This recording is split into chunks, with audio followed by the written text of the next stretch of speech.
Good evening, race fans, and welcome to the V8's online coverage of the iRacing V8 Supercars series. We are broadcasting to you tonight live and in glorious high definition with support from the V8 Supercar fan group, Direct Clutch Services, and the V8's online superstore. I'm Leo Gray in the host chair tonight, and joining me, of course, Stephen Clark. Welcome aboard, Sam, man. Great to be here at Okayama, Japan. G'day, mate. Yeah, looking forward to this one. Okayama is a great racetrack, plenty of good drafting possibilities down that long back straightaway. So I'm really looking forward to it. These cars, I think, really suit this joint. Yeah, a bit of a fan of Okayama myself because it's not the easiest place to get around. A lot of awkward corners there, but really puts up a bit of a challenge for our drivers. Makes for some great racing because, of course, cars that aren't handling the best means that that's a lot of passing opportunities, I reckon. Yeah, different bits of racetrack, bit of twisty turns, but I love the long straightaways, bit of drafting opportunity, and it's probably not something we've seen a lot throughout qualifying, where a lot of the teams, team up and use that drafting to the, full aspect of it all. But I mean, it's something that can be quite handy, and a couple of tenths here or there, especially this racetrack, will be very good come race day. Yeah, not wrong, and we'll touch on it once we are a bit closer to qualifying, but once again, time's incredibly close at the top, so we'll cover that when we get to qualifying. But for starters, we're going to have a bit of a tour around this place because it's a fantastic racetrack, and we've got one of the top split rookies from the year who's been having a great bit of a season. This is Jake Burton joining us for Powerbond. Welcome aboard, Jake. How are you doing? Yeah, I'm fantastic, guys. Just not looking forward to tonight's race. It's going to be a bit of a struggle, a long one, but we'll have fun and see how we go. Yeah, with the longer races, if you are thinking like that, always remember it does give you a lot more opportunities to make something happen. The pit stops, the passes, if something isn't going your way, you can always try and switch the strategy, and that's why we enjoy it so much. But what about the circuit? How are you finding this place?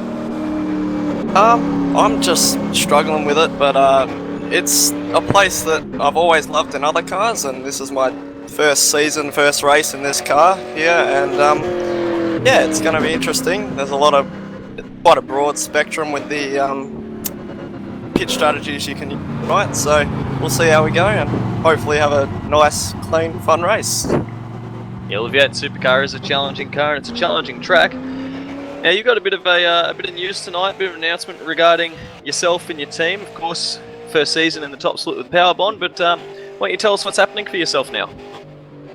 Yeah, as you may see on the broadcast, I'm running a special livery tonight and will be next week. Unfortunately, the end of this season I will be leaving Powerbond Racing today because they pretty much gave me my debut in the proper series and helped me out quite a bit, and of course huge thanks to Ryan, Marlon, Stenny, Tobias. They've all been of great support and lifetime friends pretty much, so I don't know where I'll go next season, but we'll see, and it'll be lots of fun. Always good to have a team helping you out and making your way through it, and it has been it's a very steep learning curve here. We've seen that you have been making a lot of progress, and of course looking forward to what happens from here for you, mate. But why don't you take us first of all for a lap around this fantastic Okayama circuit? Yeah, cool guys. Alright, last corner, it's one of the hardest corners on the track because it's quite fast, and yeah, always difficult in this car to get the power down. But as we come down the straight, put her in 4th, 5th, and I normally brake when we get to the limiter of 5th gear. Come down to 3rd gear, slip it in a little there, but try and get the most optimal exit you can.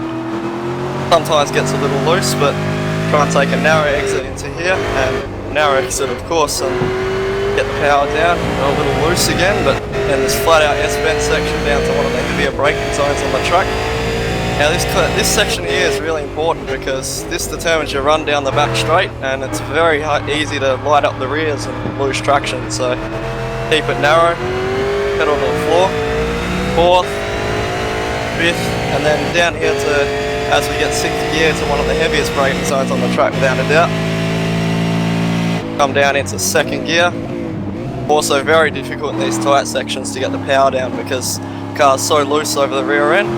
Couple roll through this corner. Get another left here, and that down to a short straight into another hairpin section, very similar to the last. Down to 2nd gear.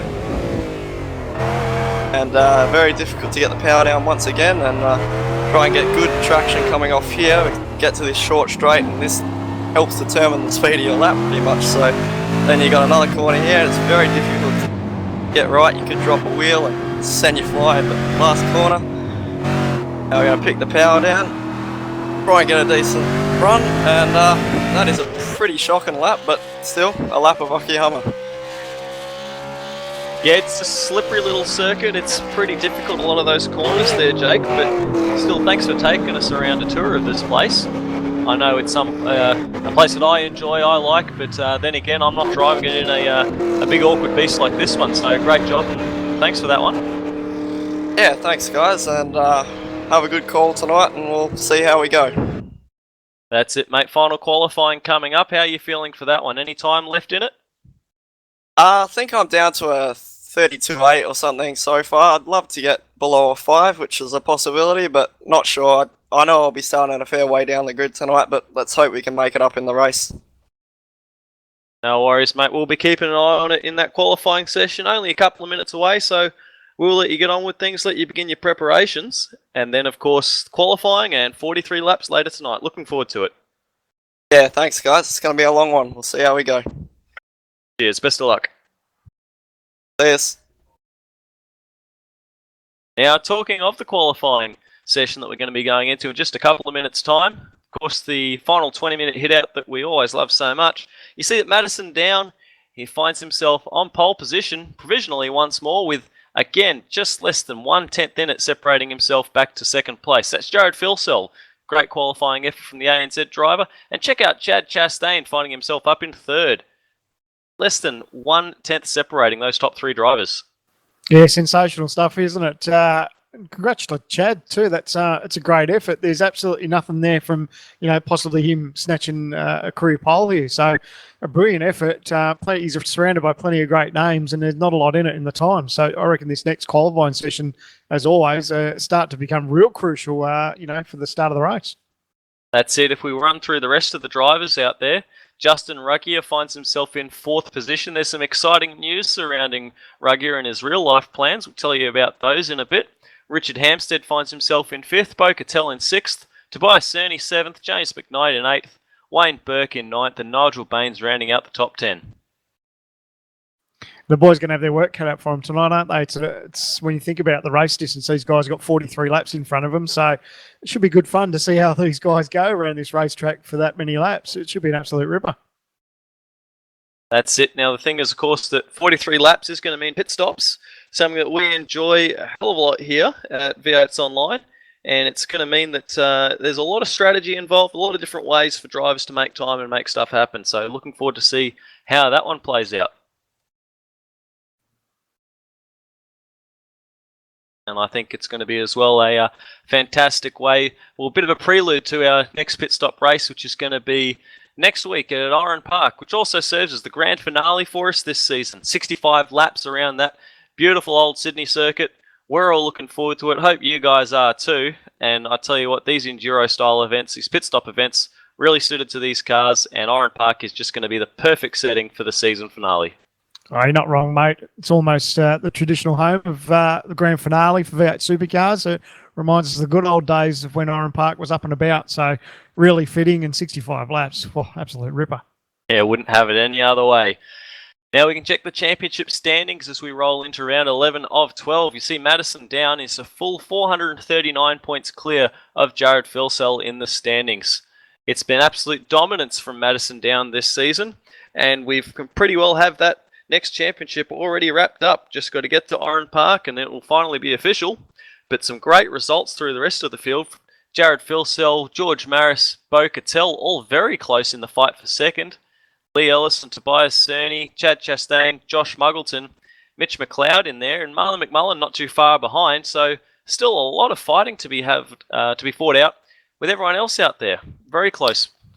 Yeah, it's exactly right. Plenty of points still on offer for the last 2 rounds of the championship. And, like you look at the points, there's not a lot in it for the rest of the spots there. So that can still change. I think it wasn't too long ago we saw Bo Cattell in second place in the championship. So he's dropped down just the order a little bit, but there's not a lot in it between him and Jared for second place. So, like I said, anything can happen. And it's going to be interesting to see how the next 2 races play out. And of course, after that, we can start thinking about Race of Champions. That's always a fun event that we look forward to. End of the season means that, well, they're going a bit different this year. We're going back to basics, I guess, back to the original Race of Champions format, where there's going to be a couple of different cars, a couple of different tracks used, and so very keen to see how that all pans out. Yeah, always produces racing, and I love that there's a bit of mystery behind it all. How we don't know what circuit and what car we're going to be using. It's great, and I know everyone loves the fact that we do Race of Champions at the end of each season. So really looking forward to it in a couple of weeks' time.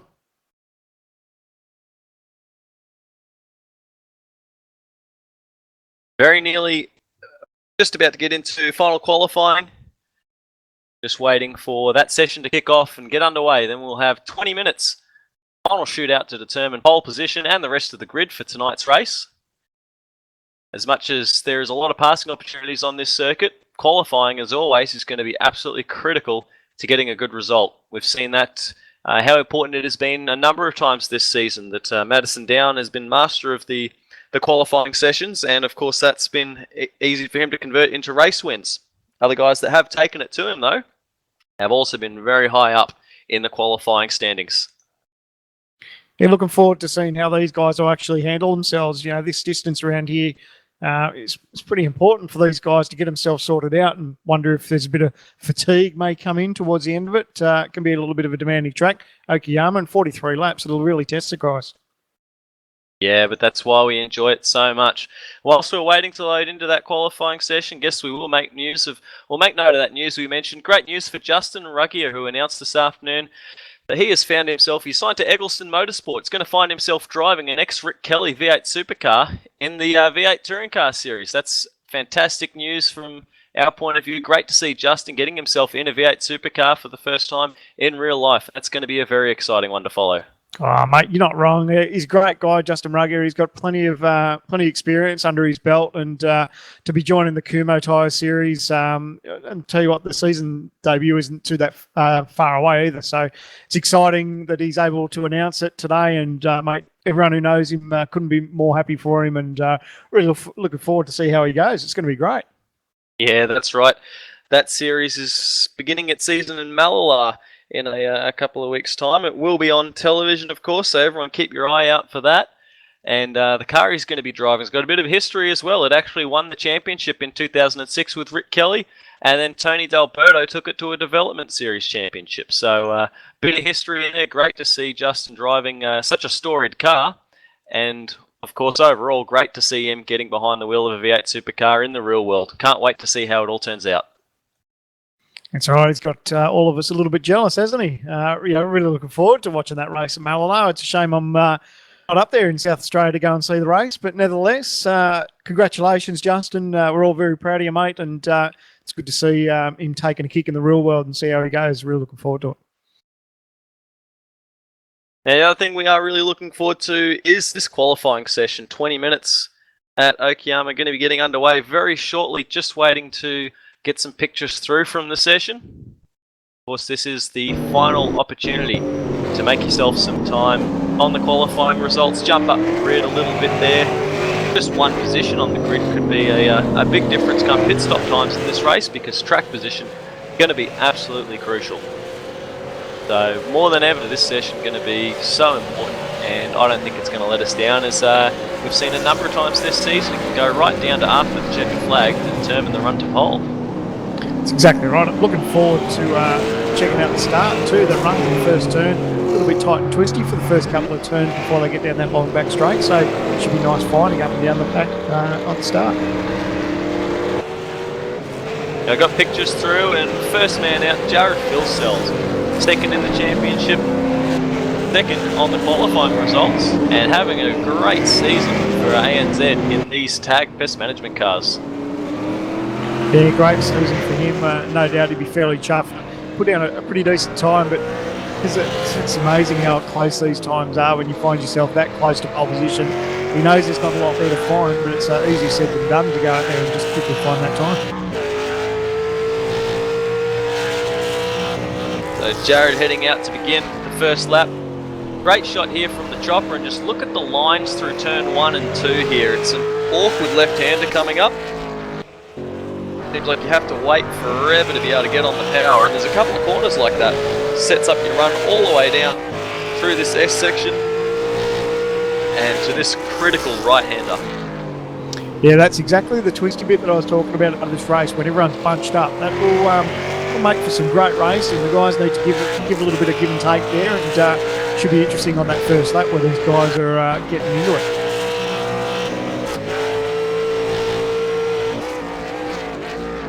Jared braking hard for this hairpin. Tight second gear corner, 60 kilometres an hour at the apex. He has to sacrifice exit to set himself up for this next left-hander. A little bit of a run down a hill, and then another quick left-hander again. Very easy to get Taylor out from here. There's a lot of corners that run onto each other at this circuit, so you need to be millimetre perfect from one corner to the next because it all has a flow-on effect. Another slow right-hander. And getting towards the end of the lap, he's looked pretty tidy, Jared Filsell. So I'd be very keen to see where this one ends up on the time sheets. He's only got this last corner to navigate as he comes out of the final turn. Just a little bit sideways on exit, not too bad. Kicks up a little bit of dust as he comes across start. He's not even going to finish that lap, so he's hooking you aboard. Probably got a little bit of an off track there, unfortunately. So nevertheless, he's still got plenty of time up his sleeve.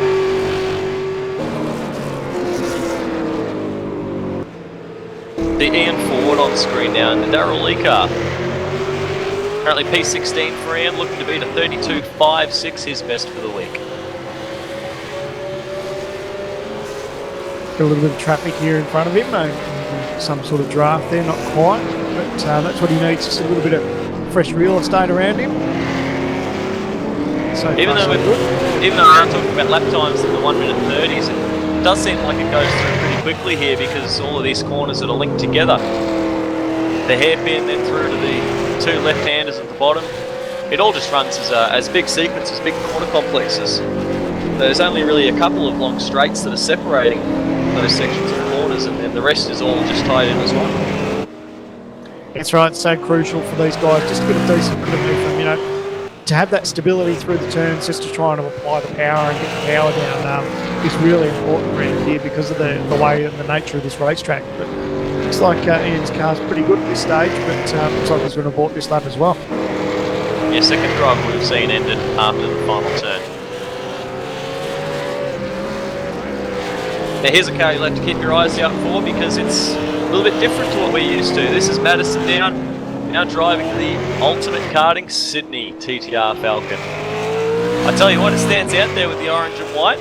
Good looking vehicle, very different to what we're used to, but he's carried his form, finds himself on provisional pole.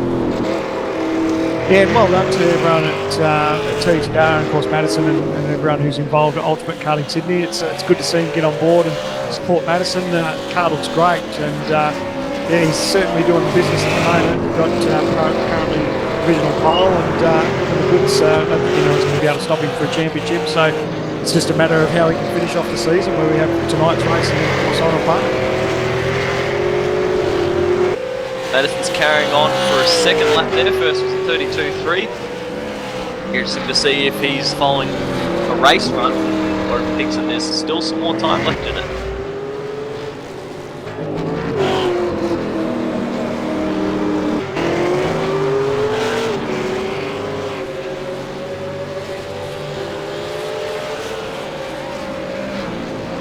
A small session tonight, 14 drivers out on track, so a few guys on out laps.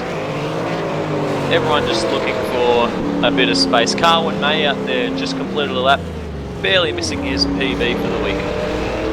33.07 before that lap was.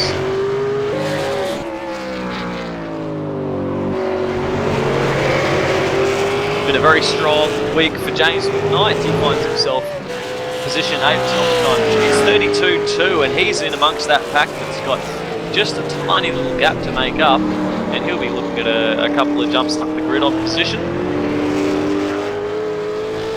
It's interesting when we said there's a small field for tonight's qualifying. It sort of gives you an idea that these guys are probably giving it as much as they can around this racetrack. It gets to the point where some guys you just think you've probably hit the point of your best lap. But of course, like we said, there's always the drafting coming into play. If you've got a bit of a draft there, you can sort of benefit. But I know these guys have done a lot of laps through the week, and I think a lot of them are just prepared for race pace. So now they've got 43 laps in front of them. So probably a couple of these guys have just got themselves aside and getting ready for the race, not so much worried about their qualifying lap.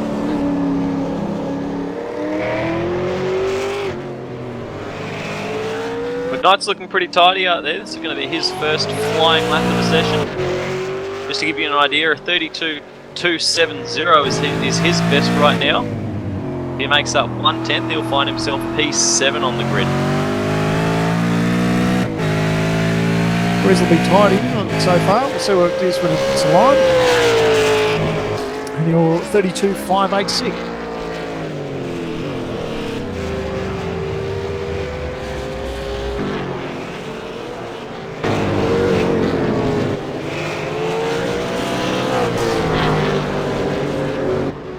Another one of the Powerbomb rookies for the season, Kurt Stenberg, had I think a standout season as well for a rookie. Big time development, those two drivers, Kurt Stenberg and Jake Burton and Maid. And it's a very steep learning curve here, but they've both done a fantastic job. Stenberg, of course, made the highlights reel with an awesome battle with Josh Muggleton at Mid-Ohio. That was one of the standouts of the year, and he's doing pretty well for us here at the moment. Going to complete his first flying lap. To the side, another one. It's interesting, isn't it? A couple of the guys just not real happy with their laps at the moment.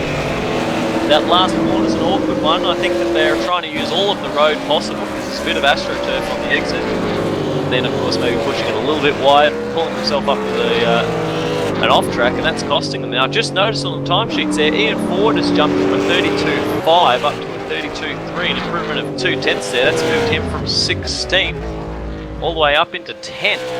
That's a huge improvement. Wow. Yeah, fantastic. He'll be wrapped. Darryl Leaf Alpha looks pretty good, and mate, time's showing that. So yeah, that's a huge improvement. Well done, moving forward.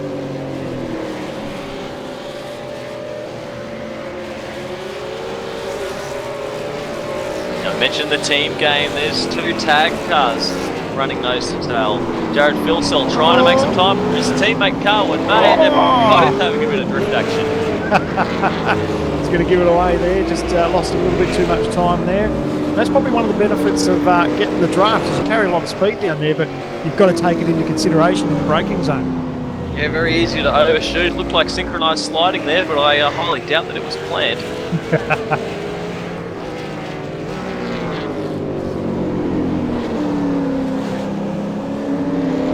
Like Wayne Burke trying to position himself in the right spot for a hot lap, lining himself up behind Mitch McLeod. Burke is another driver in the top 10 right now, P9 with a 32.2. McLeod just on the outside looking in, P11 with a 32.3. Yeah, probably a little bit further back than we expect from Mitch. He's aiming high this week coming into Okayama. He was going to try and battle out for a podium. He said that was his goal for this week, so he's got a little bit of work cut out for him if that's the case, but hey, long race, anything can happen.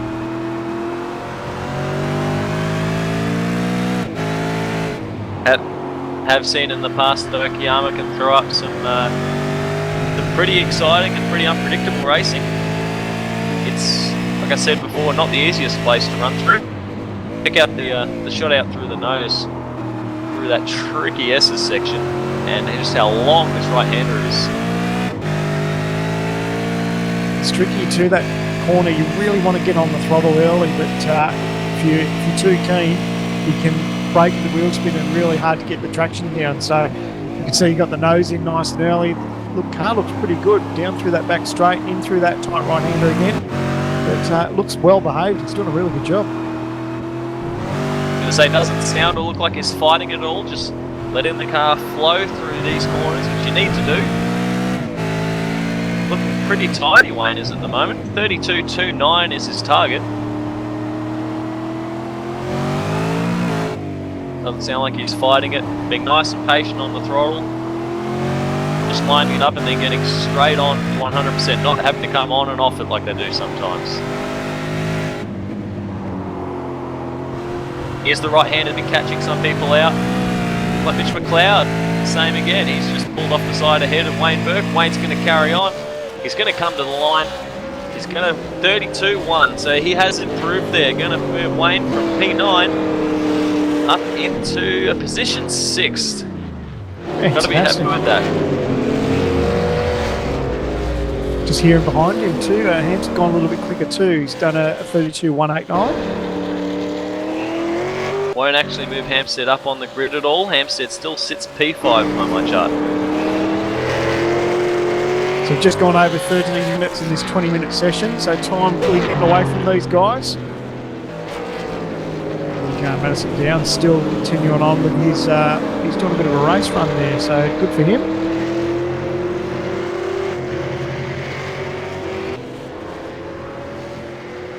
Let's have a look at Dave Oliver, the man on screen now, just working his way down the back straight. No, maybe just put a bit of temperature in those tyres. Seen a number of guys who aren't quite happy with their laps, even when they're getting to the final turn there. So kind of tells you that they've got to be pretty close to about all they can pull out of it if you're getting to that one final turn and then deciding to abort a lap. It's not like there's bog time to be made throughout all the other 2 corners, I guess. That's right, and these guys are fully aware of what their splits are coming throughout the lap too, so they'll know whether it's just smart to continue on or abort. But, you know, when you know these guys are that close to the limit, if they just give up a couple of tenths, it's just sometimes easier just to abort and get on with it with fresh tyres.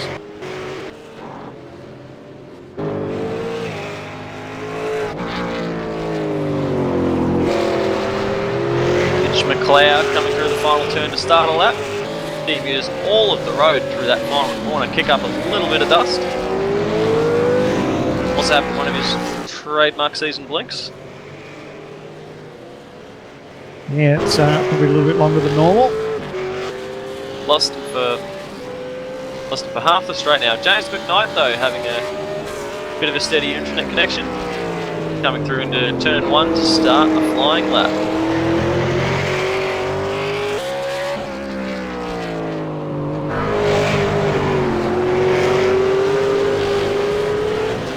Like the car just wanting to slide a little bit on exit. The corner sort of has that effect. It feels to me like it might be slightly off camber, and there's a couple of bits around here that might feel like that. And a big slide through the right-hander. Yeah, it looks like it's an old slide. Yeah, that's costly. Hearing news from the European server that Tobias Sernian hasn't yet improved his time. He's a couple of tenths off. Keep you posted if any news comes from that one at the moment though, but as far as we know at this point, nothing has changed. Check out Hammer, who's currently on the screen, finishing off down that back straight, the TTL Falcon. So he's improved on his time, like we said a little bit earlier, but hasn't improved on position just yet. So he's there or thereabouts, and he knows that he's got a decent car underneath him if he's belting out pretty consistent lap times. That's good for the last part of final qualifying.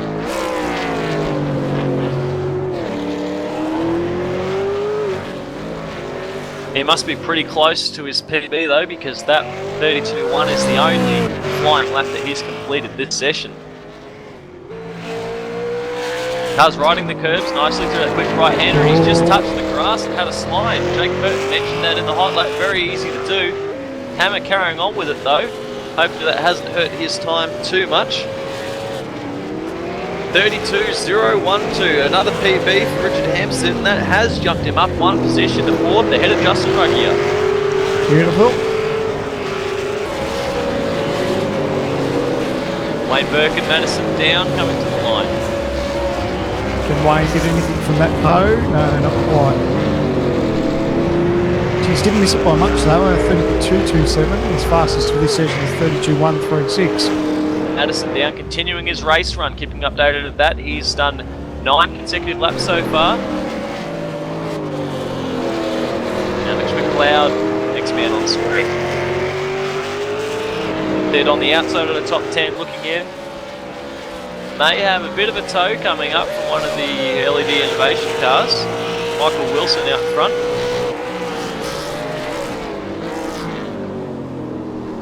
McLeod hasn't quite put it together this session.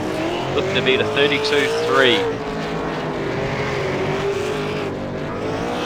Oh, Car's look looking at- pretty untidy through that downhill section there. Just wants to slide out from under him. The rear very, very taily. We did well. He didn't get off track. He's still going on with it. Oh, yeah, lucky. It's so easy just to get a bit of off track, especially when he's got the rear hanging out, kicking up a bit of dirt there.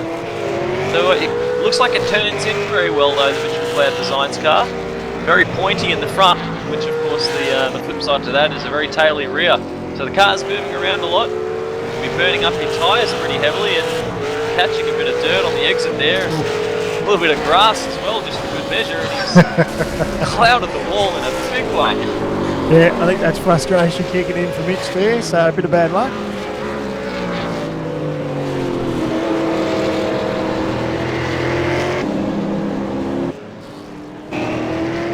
Less than a minute 20 remaining in the session. Yeah, I was just going to say, it's almost time up for these, so they'll start thinking about where they are as far as if they're on a decent lap, whether they go on with it or if they quickly head back to the pits, but they need to do it sooner rather than later. We've got Richard Hampstead dragging Kurt Stenberg along for a lap. Hampstead, fifth, good exit from the final turn. Both these guys coming through to start a lap, it seems now, pushing very hard to build up speed. Hampstead's car moving through turn 1.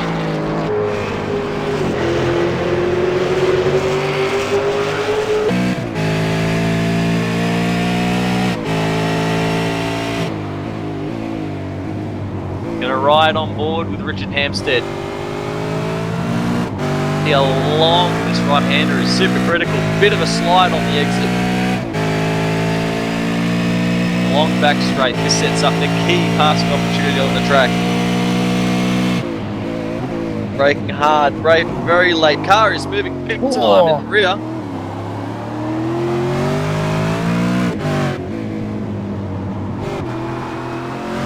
Wasn't very comfortable in the brakes with that hairpin, but he's carried on with it. Checkered flag is out. Session is complete. More of a slide from Richard Hampton. Working the Falcon hard. Which doesn't look too favourable as he's going to abort that lap. Just not too comfortable under brakes there for Richard.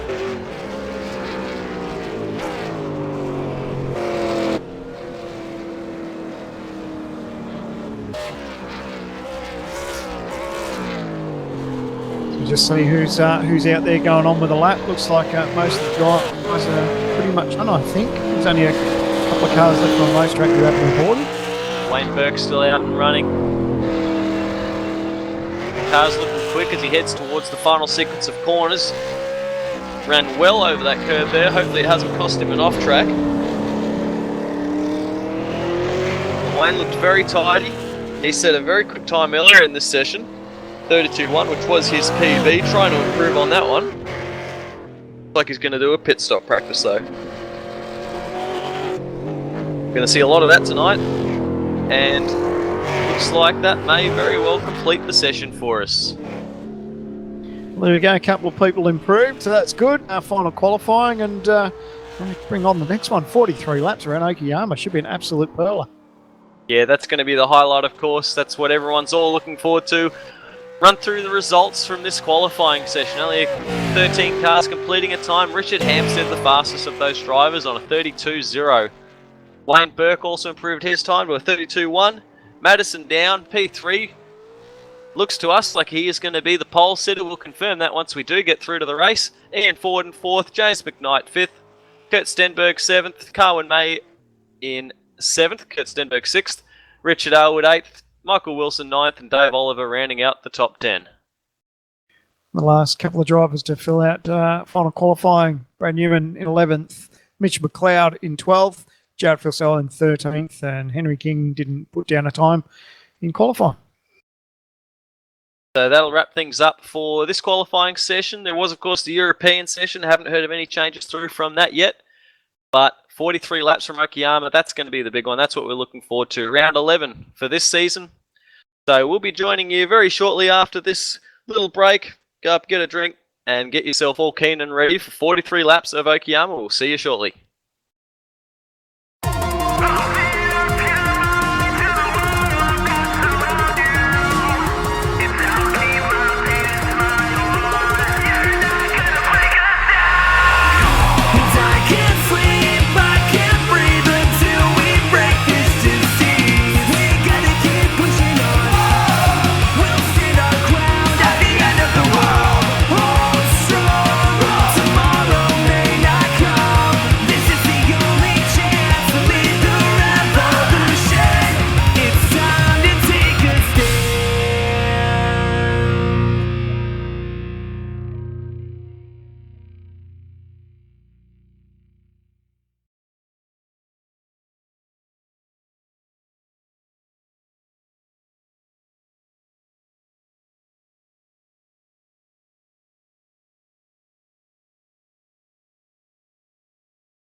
does have a little bit of contact there from Scott. He busts his way past.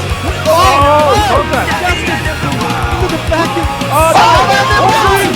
Muggleton just has to cross over this crest. He will cross the line and will win the championship.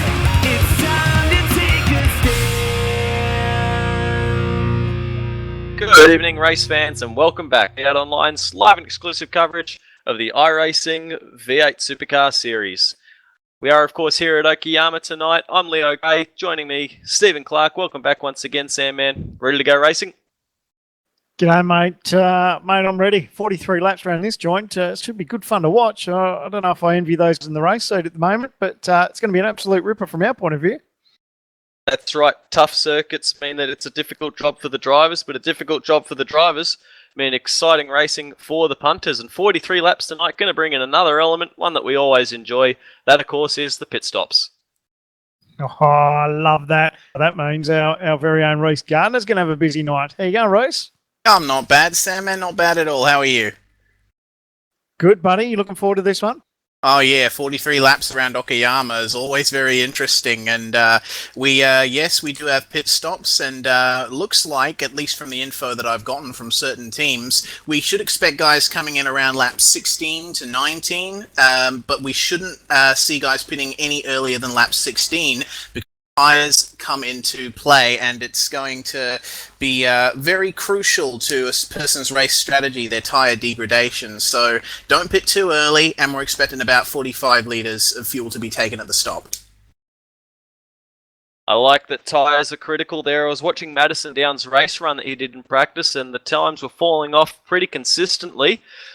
So I think that towards the end of a stint, we might be seeing some pretty uncomfortable drivers. Oh yeah, certainly, and if I do see anyone pitting early, it certainly will be very interesting, and I'm going to be watching them intently to see how they go, because if you pit early at this race, you're going to have a very, very hard time. Yeah, that's right. Time gained at the start might become a big pain at the end, but not complaining about that. I certainly enjoy it, and I know you do too, buddy, so we'll let you get back to work. Yeah, thank you very much. I'll bring you guys whatever I can. So here we are at Okayama International Circuit. This is in Japan, of course.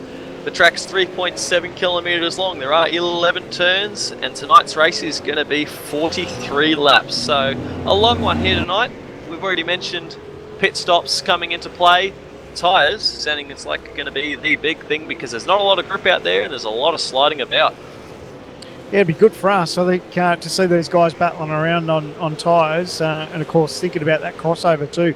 When do the guys pit? Do you pit and get the fresh rubber, or do you stay out and have that fresh rubber towards the end? It's going to be good to see how it all plays out. Now we will run through the championship standings. Round 11 of our 12-week series. Madison Down finds himself 439 points clear of the rest of the field. Still very tight for the minor placings though. Battle for second is on between Jared Filsell, George Maris and Bo Cattell. Fifth is going to heat up with Lee Ellis, Tobias Cerny, Chad Chastain, Josh Muggleton and Mitch McLeod all trying to get in for that one. Then you've got guys like Marlon McMullen, Rance Brookman, Michael Fulcher, James McKnight, Nigel Baines, Sam Collins, Justin Ruggier, Dean O'Brien, Mark Anderson, Ian Ford and Wayne Burke completing the top 20 in points. Now that qualifying has been completed, we can run through the starting grid for the night. Of course, Madison Down is the pole position. Finds himself just barely 1/10 clear of Jared Filsell for second. So a very competitive starting grid there. Richard Hampstead third, Wayne Burke in fourth. That was a big jump from Wayne Burke. Tobias Cerny in fifth, James McKnight sixth, Ian Ford seventh, Mitch McLeod in eighth, Marlon McMullen ninth, and Jake Burton reckon would be pretty happy with a top 10 start. Going down the rest of the order, Richard Arwood in 11th, Kurt Stenberg in 12th, Carl May in 13th, Michael Schreier in 14th, Brad Newman in 15th, the last of the qualifiers to actually put down a time. And then the rest of the field, Josh Muggleton, Brad Ryan, Blake Coppo, Marty Atkins and Dean O'Brien haven't posted a time, but they've made it in on iRating. So in for an absolute ripper. Looking forward to seeing Muggleton come through the field. He's got some company back there. Brad Ryan, haven't seen him for a while. He's always exciting to watch. Blake Coppo, haven't seen Blake in a V8 Supercar for a long time. Of course, was very successful in the McLaren. Marty Atkins and Dean O'Brien from the back as well. Going to be great to watch. But the drag race down into turn 1, and of course the S's on the first lap, going to be a highlight. Shouldn't be too hard to miss Josh Muggleton this week. He's in a TTR Hyper Simulator Falcon. Devilishly bright green back there. So we'll check that out throughout the night too. So it shouldn't be too hard to miss him. They're just getting ready for the start. Last of the drivers gridding up, and it's going to be a short and furious run down into the first turn. It's Madison down on pole position. Jared Philsell, position 2. Going to be a drag race. And we are away and racing at Okayama. Good jump there by Philsell, who's going to challenge the pack fans out. Philsell is going to have position into turn 1. Nice job with Jared. They're still racing side by side. They go down or have the inside run. Almost 3 wide. Thinks about it, but now Madison down's got the position there. Hampstead thought about it. Now he's looking up the inside of the tape. There's Madison Falcon. Hampstead in the spot right now. He's on the outside through the S's, however. That's going to give Madison down a bit of a break. We've got Wayne Burke looking in for 3rd as well. These guys racing very hard in the open lap. Reasonably clean start throughout the rest of the field, so good to see by everyone. Oh, actually, I say that, a little bit of contact there. Looks like Blake Coppo might have got in some dramas there. Looks like Richard Arwood's into the fence. Yeah, at least 2 cars around at the back. Oh, you see Hampstead trying to go around the outside of the hairpin. Philsell holds the position. They're still too wide in the back there. Madison Downs still leading, but you've got Mullen and Ford side by side. These guys just need to get themselves into a rhythm. They know it's a long race, 43 laps around here, so they just sort of just calm down. They know this. It's so easy to give up a couple of spots here, but the racing's still nice and tight on the opening lap.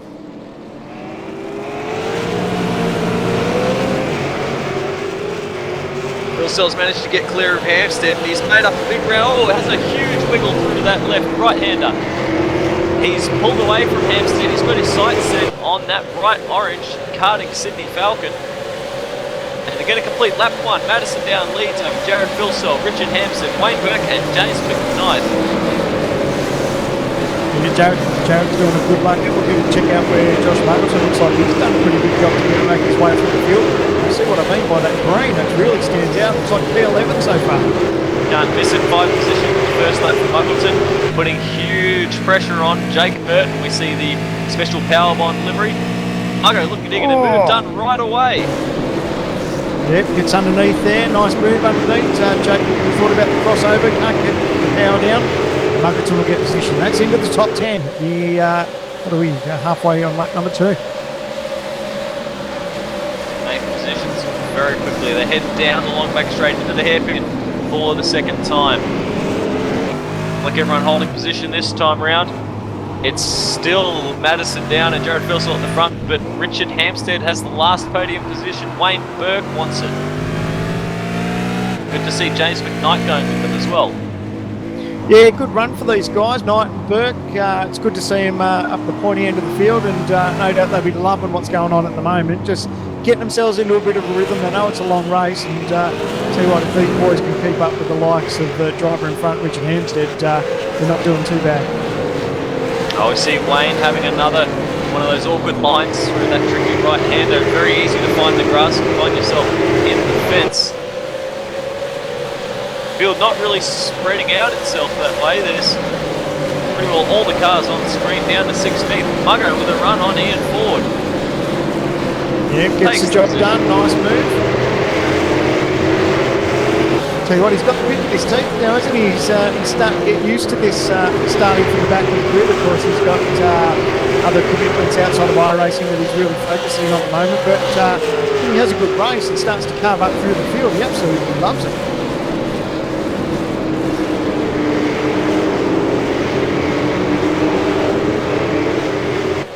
Hopefully Ian Ford's internet isn't going to cause him too many dramas. Him or competitors around him. Brad Ryan on the grass down the back straight.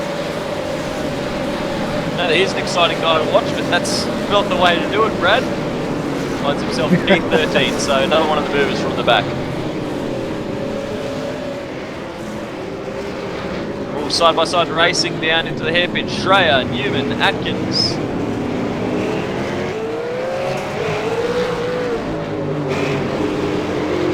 Marty Atkins giving Michael Schreier just a bit of a love tap into the hairpin.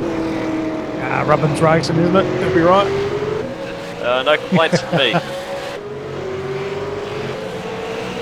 Tell you what, Jared Philsell is going with race leader Madison down.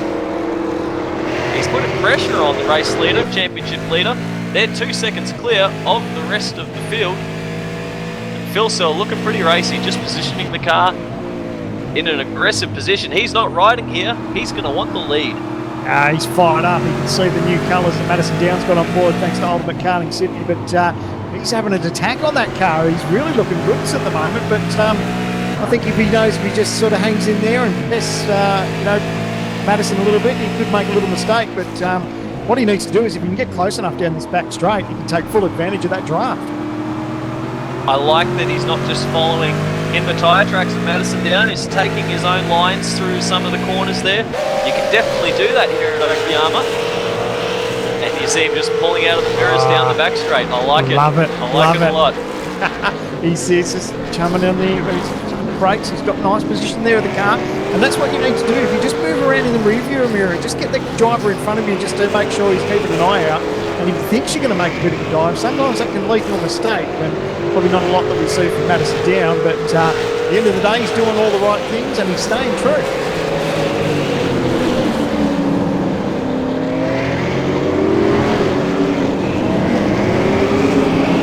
And just behind there is a fight for third that's still on right now. Fight for fifth is still on. There's Hampstead, Burke, Knight, Cerny. A lot of drivers throughout all of that. Well, Marlon McMullen under big pressure too from Josh Muggleton. Oh, big slide from Muggo coming off the front straight. Oh, still there on the grass on the front straight. He's still going to think about a move to turn one. He pulls out behind Marlon McMullen. Takes the position there. That takes moving around in the mirrors to the extreme, doesn't it, when he's up on the grass? Yeah, I know he's always exciting from the back, but yeah, we've seen it from a couple of guys tonight already. Fantastic bit of driving there from Muggleton. So only 5 laps into the race, we see there's already some big movers through the field, all pretty steady up the front, but Josh Muggleton up 7 spots, 8 spots now from his starting position. O'Brien's going to be up 6. Richard Arlwood down 8, however he was that spinner on the first lap.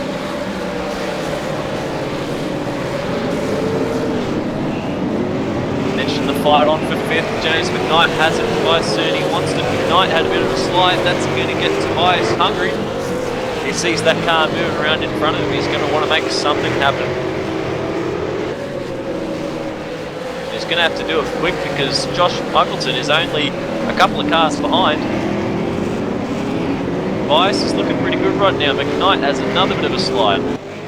Yeah, the last thing you want to do is slide around too much because you don't want to put too much temperature into these rears. What they need to do is make these last as long as they can, because we spoke to Reece earlier and he said just how crucial it is that these guys need to keep their tyres underneath them. And this race distance, 43 laps, you want to make them last as long as you can so you can have the freshest tyre possible towards the end.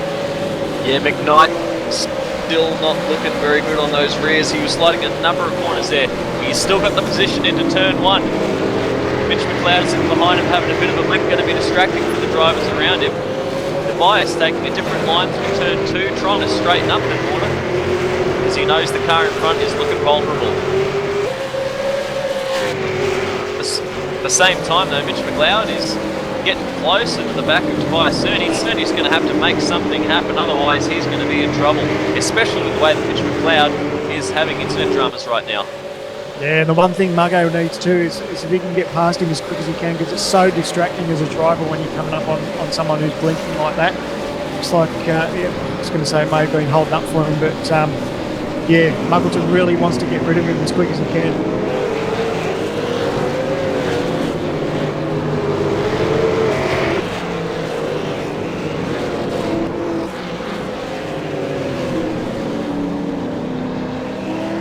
Gap up front hasn't changed. It's still 4/10 the difference between Madison Down and Jared Philsell. McMullen and Ford positions have changed hand there.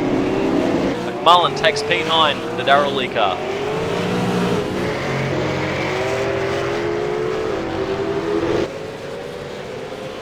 You get this battle up front between Down and Phil Cell, they are opening up a nice little margin back there. It's, check out the time at the line. It's in the vicinity of 3 seconds now back to Richard Hampstead. So these guys are just walking away with that just a little bit. Phil is matching him for lap times. I still like that he's driving his own lines there. It's what he needs to be doing, just keeping it all tidy, running his own race, and he's running a very competitive race at the moment.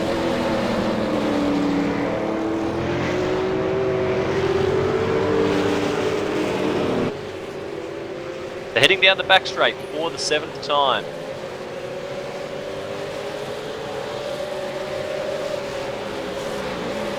And Hampstead seems to be clearing Wayne Burke. They've got a bit of a gap back into McKnight. Bernie hasn't let him get away. McKnight seems to be holding on though. Yeah, and that's all he needs to do. Is he only just needs to sort of stay in his wheel tracks, and he'll obviously have a pit strategy he's got in mind, and of course he'll be thinking about that, how that's going to sort of unfold. But probably smart to drive and just sort of sit there and look after your tyres and see what happens. These guys no doubt will think about different strategies. If they get caught in traffic or feel they're getting slowed down, they will probably pit a little bit earlier. But these guys really want to look after the rubber and leave it as late as possible. Just behind, Josh Muggleton is ranging up on the back of McLeod. That's going to be really distracting for Muggleton, the way that car has been bouncing about. Right on board with Josh Muggleton. He's fought his way all the way up into position 8 from 16th on the grid. Clearly the biggest mover in the race so far, and we'll see how he handles Mitch McLeod Designs Falcon.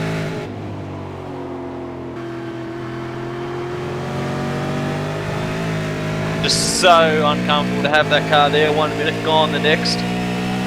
We know Muggo's got a cool head, but there's not much you can do about those sort of things. He's just got to try and drive the straightest that he can. Try and make the position and hope it sticks. He's looking good through the turns. But McLeod with a strong run down the back straight. Yeah, the tough bit for Muggleton when they're racing like this, if Mitch sort of drops out and Muggleton takes that bit of real estate where Mitch was, as soon as Mitch rejoins, usually ends up in drama, and I think the one to lose out will be Mitch McLeod. We've seen that happen to him earlier in the season, so hopefully his internet sort of gets a bit of stability there, and he can hold true towards the end of the race.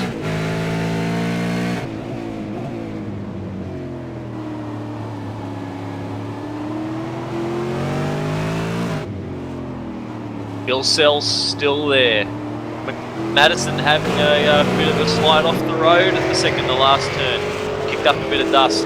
Bill Sell was 2/10 quicker last time by. Yeah, he's not letting him get away. It's great driving from the Tag Pest Management Falcon. He's strong on the brakes in there too into turn 1. He matched him on that last lap. Times remained the same. Gap still sits 4/10 of a second, first to second. Madison Downsfield leads Jared Philsell. He's got a sniff of it.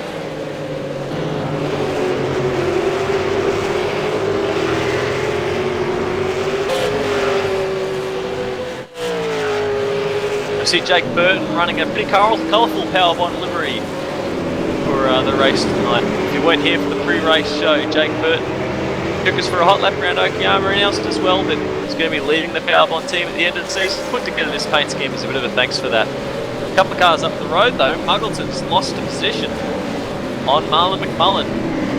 Ian Ford fighting hard behind him though, but Muggleton was ahead of these guys, putting pressure on Mitch McLeod. Muggleton has dropped back a bit, going to try and find out why.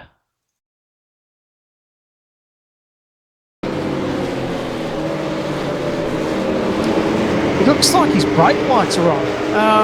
We had reports in an earlier round where he had brake problems where his brake pedal was being stuck on. I wonder if that's much the same again.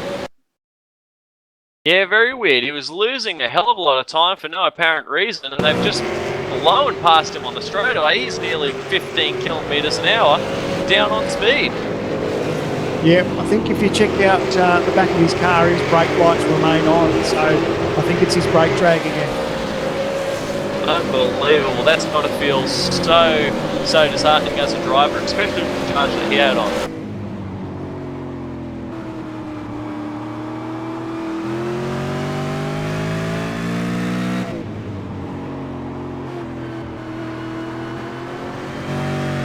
We did a great job. He was started the race at 16th. He's harassing the back there of Mitch McLeod for 7th. So absolute heartbreaking stuff. But yeah, I guess that's just a technical drama he can't get away from at the moment. That's going to stick with him for the rest of the night.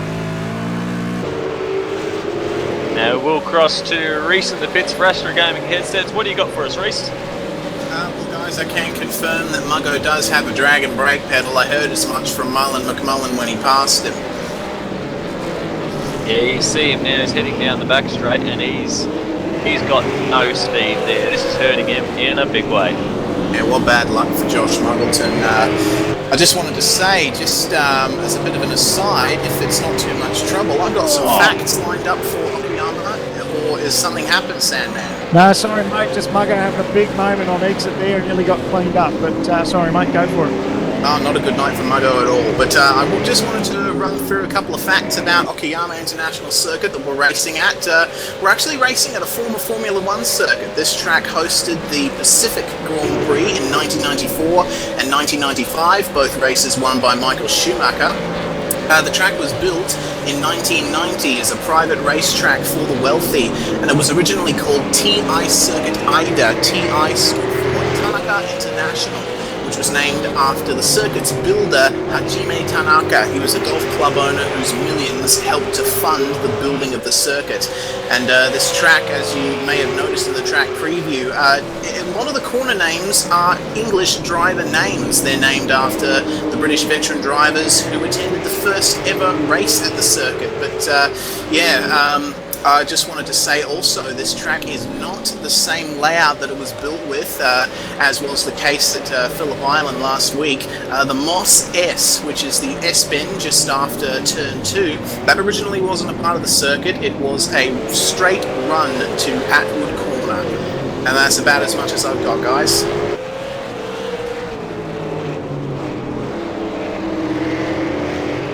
Nice work, Reese. That was there, great. Reese. McKnight and Tobias fighting hard though. Mitch McLeod in there too. The historic circuit, there's some great racing happening out there at the moment. 3 cars, no tell. Marlon McMullen trying to get involved. 4 cars with barely a car length separating them. McKnight holds 5th. Cerny 6th. McLeod in 7th. And Marlon McMullen in the 8th position. McKnight looked like he was struggling with his tyres earlier. You would have thought that Cerny would have been in the good position there. But this pack has remained pretty well tight. Cerny hasn't found a way through. McLeod's been all over the rear of that blue power bond car. And Marlon McMullen comes in to complete the 4-car sandwich. It's good to see Mitch has got a little bit more stability with his internet connection too there, so a lot smoother for him now. So should make for great racing for these guys who are battling out for 5th place on the grid.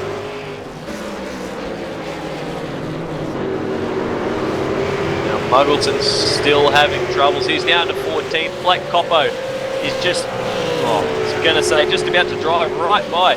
Coppo going to come under pressure from Dean O'Brien back there. Muggo just bleeding time. Yeah, it'd be almost like they're passing him like he's standing still. It's hugely disappointing for Muggo. He's a great steerer, and of course it's out of control. They're about to go 3 wide. Coppo and O'Brien. Oh, here we go. What have they got under brakes there? Coppo's gone in too deep. O'Brien will get up underneath him. Oh, a little bit of contact on exit there. Oh, nice pit there from O'Brien. Yeah, Muggo doesn't look like he's enjoying himself out there. Brake lights remain on in that Falcon, and there's nothing he can do about it. But Coppo and O'Brien, that was a spirited little fight there. Michael Schreier trying to get involved too.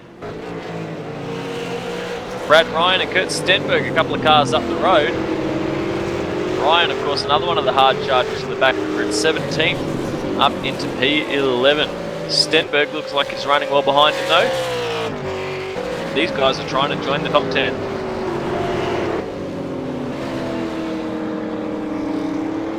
Check out the action back up front. Madison down last lap round 33.4 over Jared's 33.3. So Jared not falling away. His car's holding on strong. It's lap 13 of 43. So still pit stops to play with, but these guys still opening up a nice little margin back there over Richard Amstead. It looks like those times are starting to go one way or the other. There was a lap ago, Phil still looked like he dropped a couple of tenths, but now he's reeled it back in on the previous lap, and the gap remaining about half a second between these two drivers.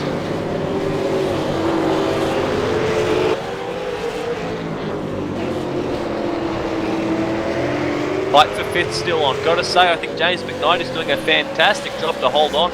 His car wasn't looking good earlier in the race. Heading into this tight left-hander, Mitch McLeod all over the back of Tobias Cerny. McLeod thinking about a move. Cerny runs defensive. Marlin running an alternative line in the background to try and get a run. Looks like it's working, but he's got absolutely nowhere to go. It's a bit of a Dayco sandwich going on there, but what he needs to do is just think about his exits. He doesn't want to get on the power too much and get wheel spin. Marlin looking quite racy there, trying to get to the back of him, but all these guys doing a pretty good job dealing with each other.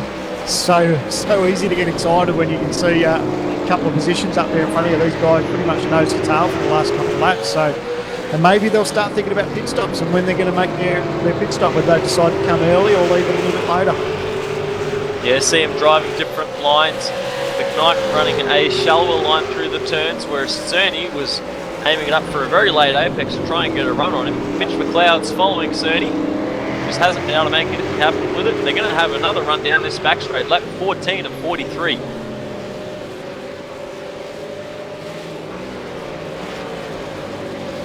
Won't be long till the pit stop window opens. Cerny, of course, going to be keen to make a move happen before then. Of course, if he can break free of James McKnight, he'll be well positioned to make a gap through the pits. These guys still fighting hard. McLeod probably looking the raciest of the three. McMullen sitting back there hoping that it's all going to go in his favour. But once again, McLeod takes an alternate line through the left-hander. Tobias runs defensive. He's going to move up the inside. Mitch McLeod, he'll get the job done. The inside guy, he's lost it on exit. And now McMullen's going to try and go around the outside of him. No, you don't want to be the outside there. Contact between them in the middle of the corner. McMullen got the inside. McLeod shuts the door though. McLeod with a big slide. That's going to give McMullen a run down the front straight. McMullen's got pace right now. McLeod had a slow exit. He's going to think about a move into turn one. He pulls out of the slipstream. McLeod very deep on the brakes though. Doesn't want that to happen. Yeah, Mitch just couldn't quite get the power down. He had a nice move up the inside there at Cerny, but you lose traction in that rear and everyone just disappears on you. So now he's got to worry about Marlin. He's going to try and use a bit of that slipstream possibly down this back straight, but nice bit of action between them. So we're right on board with McMullen. Let's just try and recap there. McLeod had a dive, couldn't get it done. Big slide. McMullen tried to go the long way around, had the overlap, was forced wide, couldn't do it. He had to run down the front straight. McLeod hangs on and the positions remain the same. But as for now, though, he thinks about a move once more. McLeod is very strong under brakes. Oh, ever so close. Little bit of contact possibly there. Nice little bit of a bump tap there just from McMullen. He's going to think about the crossover. He can't quite get it. He's not quite close enough, but it's really getting tight between these guys, between him and Mitch. Ian Ford sitting back there watching it all unfold. He's going to be keen to see something happen. The more these guys race, the better it is for Ford. Ford P9, McMullen 8th, McLeod 7th. They're still sliding all over the place through this final section of the track. McLeod looks like he's pulled a bit of a gap right now. McMullen, bit of a wiggle there. Going to come through the final turn, heading to the checkers, heading to the stripe for another lap. Lap 16 this time, getting close to the pit window. Didn't take much, did it, for these guys just to spread out a little bit, that gap between Cerny and McLeod. Once these guys start racing, it's easy for the guys in front just to pull away a little bit. So just a little bit of a margin for McLeod to pull back in if he's going to get the job done on Cerny. Yeah, I think Cerny will be happy with that break there. Still hasn't found a way through McKnight, but up the road though, battle for the lead has remained pretty well about the same this whole race through. They've been trading laps, Phil Sell and Down. Down was a couple of tenths quicker that last time by. Phil Sell has the gap still at 0.6 of a second. Fantastic drive there by the Tag Pest Management driver.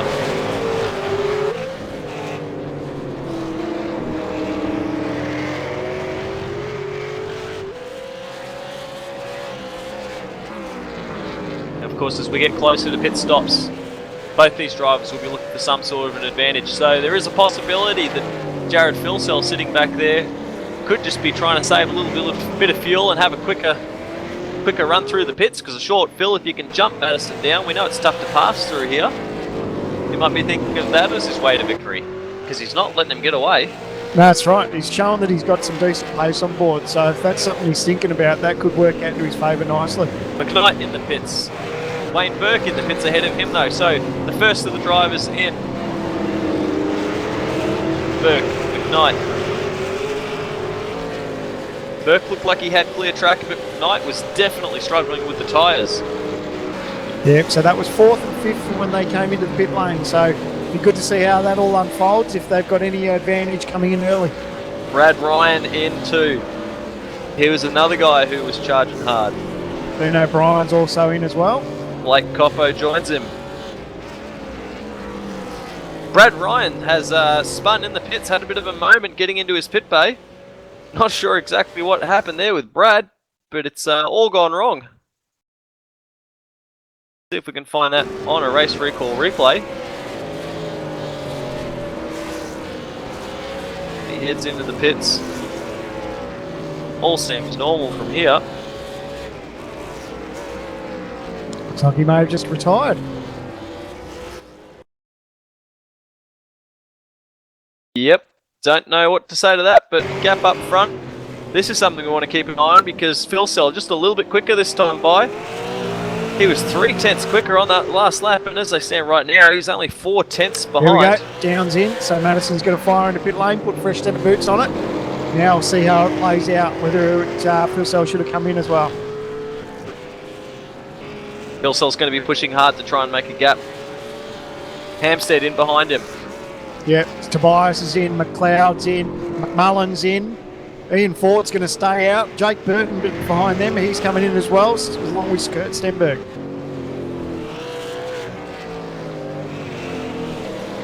Second group of pit sees a lot of the competitive drivers out there pulling in. Number of guys in there. McLeod in there. Cohen May. Michael Schreier. Elwood stays out. So Madison down, off the Jackson away. Going to have to see what happens with Jared Filsell this time by. Filsell going to be driving the lap of his life to try and make up some ground. And Wayne Burke has actually managed to get past Richard Hampstead with his pit stop. Marlon McMullen's come out in front of Mitch McLeod as well. Just having a look through the replay, it seems like Mitch McLeod may have actually made contact with the pit entry. Lost a bit of ground that way.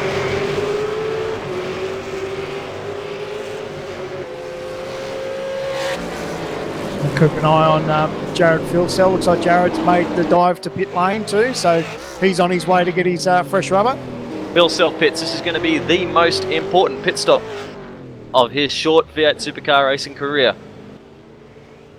Achingly slow down the pits, 59 kilometres an hour, 60 k's at Okayama, the pit limit.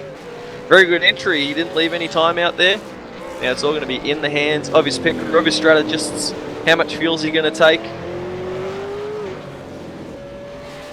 What's going to be the gap? 21.1 seconds was Madison down stop. Filsell on the jacks, fuel going in. Madison's coming up to the final turn, coming onto the front straight. He's on exit of the final turn now, making his way down the front straight. All right, Jared's away. Filsell 2 seconds quicker on the stop. What's that going to mean on the racetrack? Not enough. Unbelievably close. Across to Reese in the pits for Astro Gaming headsets. Yeah, guys, I was listening in on the ANZ team radio as Jared Filsell was preparing to make his stop there. Apparently, Clayton Brooks, team manager over at ANZ, was encouraging Jared to run his car to an empty tank and try and come hard at Madison at the end. But Jared felt that the tyres weren't in it, so he decided to come in now.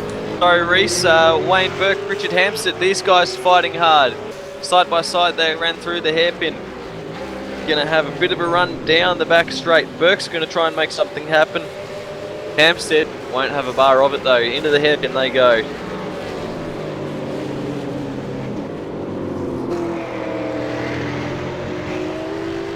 Down the hill, Hampstead has position. Burke seems to be losing a bit of ground there from him. Most of the pit stops have cycled through, still just a handful of cars out there. Ian Ford, Marty Atkins and Brad Newman still running. Ford we have seen run the long strategy in the past before and have it pay off for him. He stays out to lead another lap. Phillip Island, of course, remember the charge that Ian Ford had on his fresh tyres, worked beautifully for him at the end. It's interesting to see these guys having their pit stops already. We're not quite at the halfway mark of this race. It's a 43-lap race, and the guys are on lap 20 at the moment. So they're going to have to make them go the distance. Obviously, they're pretty confident of their tyre rubber towards the end, but it should make for some great racing in the dying stages of this race. Now, gap between the effective leaders as close as ever. Jared Filsell putting huge pressure on Madison down into the hairpin. Looking very racy at the moment, 0.2 of a second, the gap there. Looking at the rear of Madison Down's car, we see just how close Filsell gets. Going to have a draft down the back straight. Well, he thinks about a move, just positions the car out a little bit. Closer than he's ever been. Madison Down is very good under brakes, but Filsell looking very racy.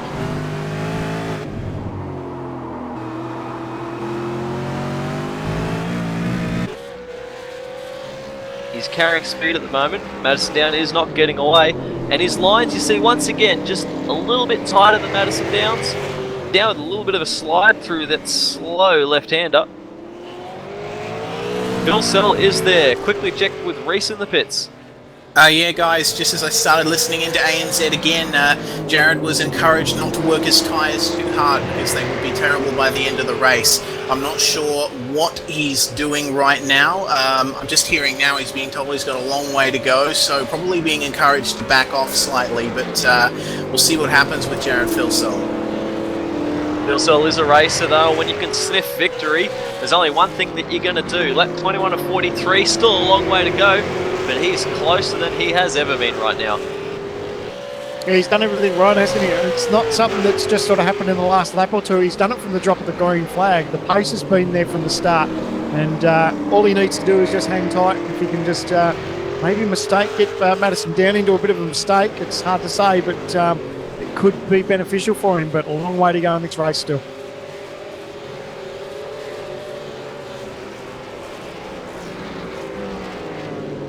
Now we are nearing the halfway point in the race.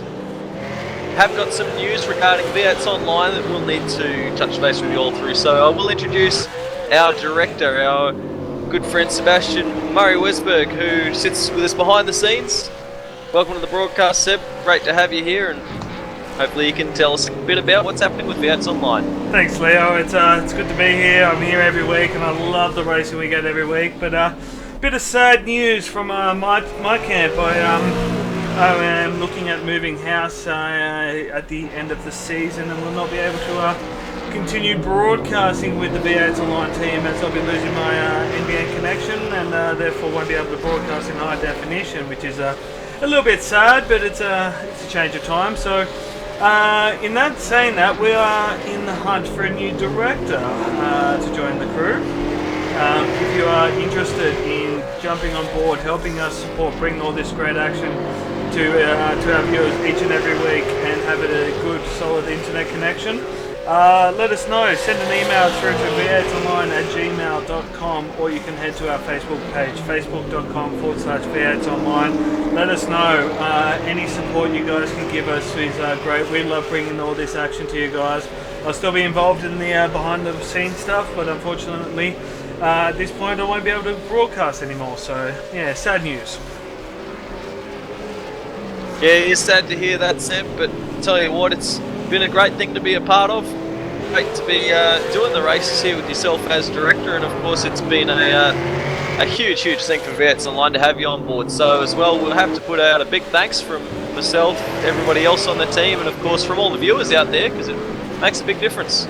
Oh, I wouldn't have it any other way. I've enjoyed my year and a half sitting behind the cameras here. I've even had my time in the comp slots with you boys, so it's been great fun, and I'm hoping to maybe get another ambient connection in the future and come back and join you guys. But yeah, just got to focus on my career now and get into a location with a bit more work for myself. So sad to be leaving, but I'm sure the future of V8's Online will still be strong. We'll still have our American directors bringing the V8 Americas and the NASCAR series.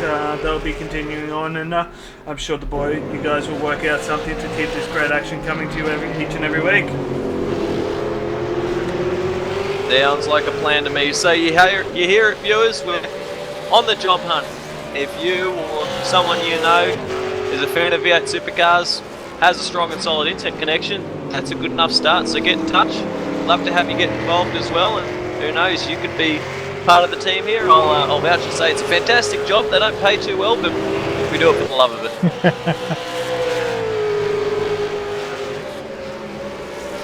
Now, whilst all that has been happening, I have been keeping a close eye on Jared Filsell, carrying on that form from the first run. He's there. He's not letting Madison down get away. I love the way he's positioned in the car. He's driving very well. Madison has a slight bit of a run off track there as we're talking about it. And that's all he needs to do, mate, is just harass the back of Madison down there and maybe force him into a mistake. But definite pace on board out of that tag pest management Falcon. He's looking the goods, and he just needs to hold true and see how it all unfolds. Now, I suppose we should just have a run through how everything has cycled through after the pit stops. Of course, Ian Ford still continues on the lead. He's going to try the alternate strategy once again, have the tyres pay off for him at the end, but Richard Hampstead is then effective third. Wayne Burke has been fighting pretty hard, hasn't let Hammer get away. McKnight got Marlon McMullen for company there. McMullen has managed to jump his teammate Tobias Cerny. Fantastic job from McKnight to hold on. That's going to be effective fifth. Then the fight's going to be on between Cerny and McLeod. That one still rages.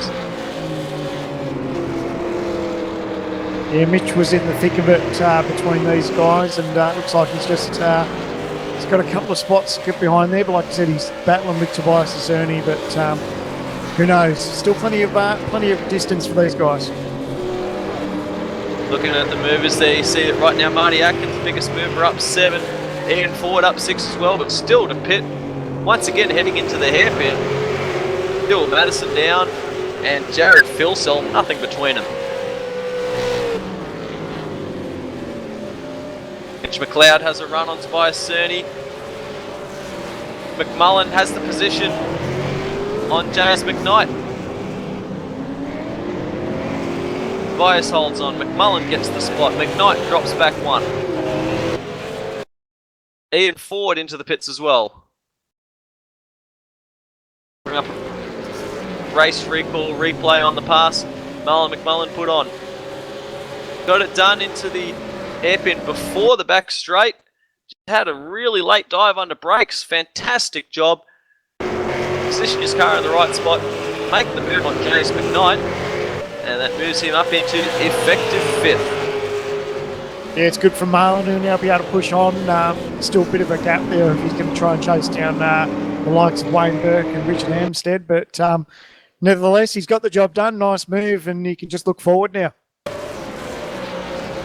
So Ian Ford exiting the pits here.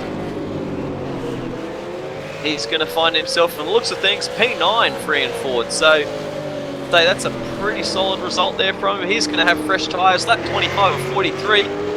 Watch the Darrell Lee car for a charge. So up front, Filsell looks like he's going to move up the inside of Madison, down under brakes. He's got the position.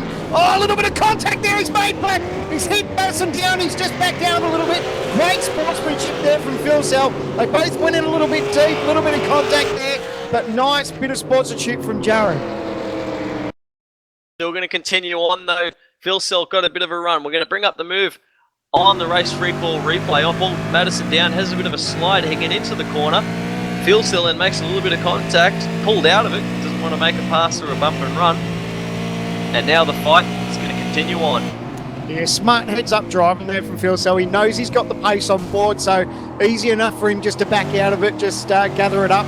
can see Down really struggling with the car at the moment. So Phil Self, smart bit of driving and great sportsmanship. Well done. The other thing that does, I love that for myself as a spectator, because it means we get to see more of this great battle between these two great drivers. And it's only lap 26 or 43. Oh, yes. That's what we like. Phil Sell doesn't look like he's lost anything from that move. He's still putting big pressure on Madison Down. He's looking good right now. But of course, Madison Down, you know that he's had plenty of pressure in the past before. He knows how to handle himself. It's going to take a great drive from Phil Sell, but I reckon he's got it in him. Yeah, he hasn't cracked under pressure so far. 26 laps all these guys have been battling for, and mate, he's just holding on there. He's just going to have another look down this back straight. He's got a bit of a draft. I don't think he's going to make a dive. He just sort of holds on to it. You remember what happened last lap round, and he just needs to buy his time, I think. I think he's definitely got Madison Down's measure for the rest of the night, and if he's smart about it, I think the position could be all his. The drop of the green flag, these two have been at it. Pilsen had the rundown into turn 1. He actually had an overlap. But Madison Down was able to get through there. We have a look out of the chopper cam, and you can see the different lines that these guys take. This is what I like about Jared Felsell at the moment. He's not afraid to try something different, and it seems to be working for him. There's been a couple of turns there where he's been able to get on the throttle a little bit earlier than Down, just because of the different lines, whether he's turned in a little bit later, but great bit of drive, and these guys, they know their stuff. They've been at it a long time, and it's really producing some great racing between these two.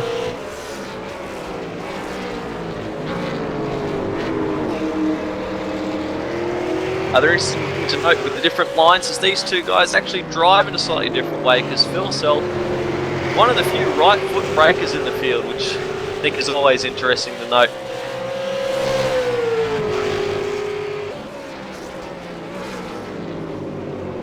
Yeah, whatever he's doing, he's doing it right. That car looks sensational tonight. He's really got it down pat. He's getting a nice run down to his back straight too, which was obviously helpful for that charge that he had on Down just a couple of laps ago. Yeah, his line through that hairpin is definitely working for him. He's braked just a little bit later this time. There's a tiny bit of an overlap there, but not enough. He's just forcing Madison Down to run wide. Can't do anything with it at this point, but now they're going to head down to the double left-handers. Nothing in it between these two drivers. Class the field at the moment, they're 10 seconds clear of Richard Hampstead.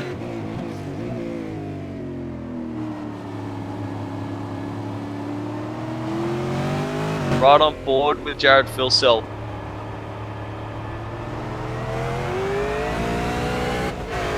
Gonna have a listen to him and his throttle application downshifts. Hearing that the other thing that Jared Filsell uses is the right foot breaker, and he also uses the auto blip function these cars have.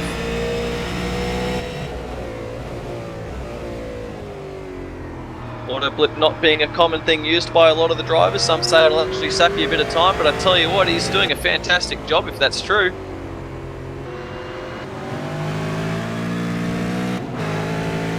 I'm loving listening to this throttle control that Jared's got going on. I think we'll listen to it on exit of this turn, because this is where it's really crucial.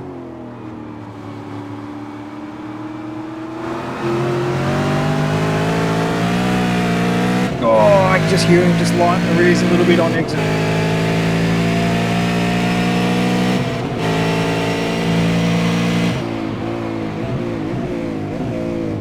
Atkins, last driver to pit. That's going to cleanse the field.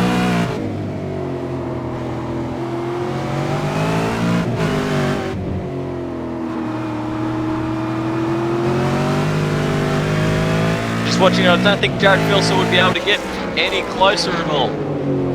He's taking a different line into the double hairpin, which makes it look about as close as you want to get.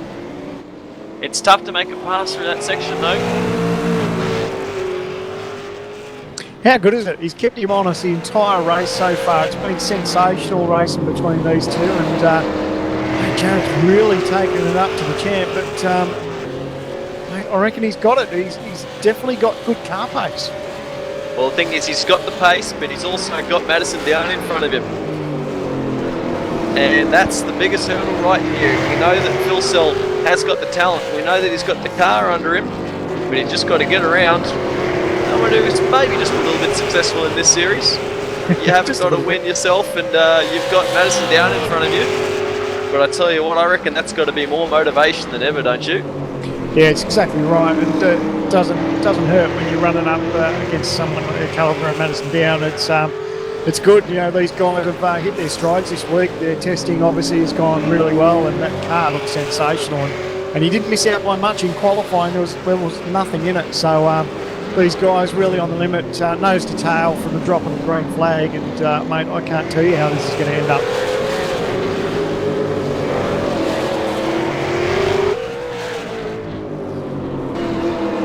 I don't think anyone can predict it at the moment because he's got a good run, Jared Philsell. He's looking very good, but of course, as we know, passing is a different story altogether. Madison Down is not going to roll over under pressure. Philsell going to have to work for it. These guys are going to fight hard to the end. We're on lap 29 now, off 43. He's got enough time, but he's going to have to try and make something happen as soon as he can.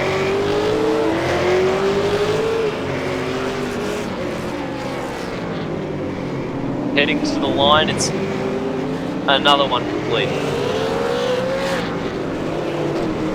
Just having a bit of a look back here on Josh Muggleton. Looks like his brake lights aren't on anymore, so he may have solved his brake issue there, but he's really sort of starting to make a bit of a charge down the back of Michael Schreier as he looks to the inside. Takes the position into the first of the double hairpin sequence. Schreier thinks about a move back, but no space for that one. But I tell you what, as a driver, that has got to be the most frustrating thing you could ever experience. Josh Muggleton's point of view there. Have a problem that you can't do anything about, and then it fixes itself. But that dropped him all the way from position 7th odd, all the way down into 15th. Yeah, it's the kind of thing you want to happen on days when you're having a bad day already. It's not good when the pace that he had on board and making the charge up towards the front of the field in those early stages. Sensational, and to have a drama like that, it's totally out of your hands. It's disappointing, but nevertheless, he's still pushing on.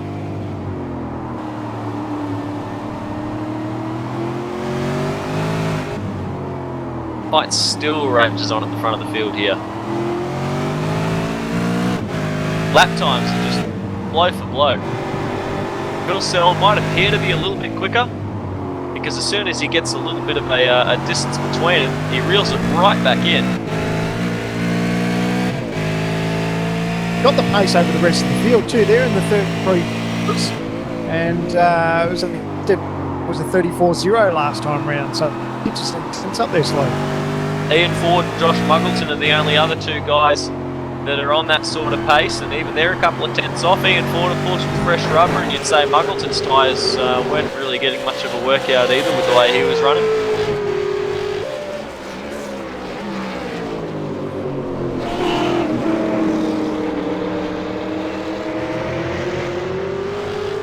Check out how close it is between last lap round. Madison Down is a 33.347 to Philsell's 33.354.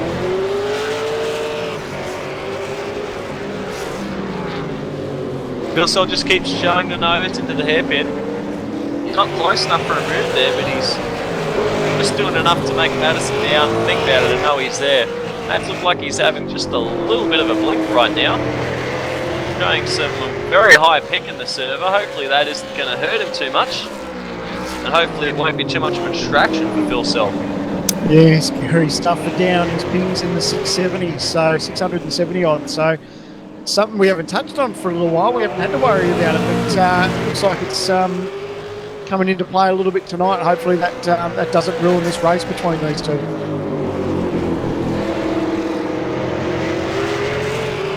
Phil's still taking a tight line through the final corner. Still not close enough to make something happen though.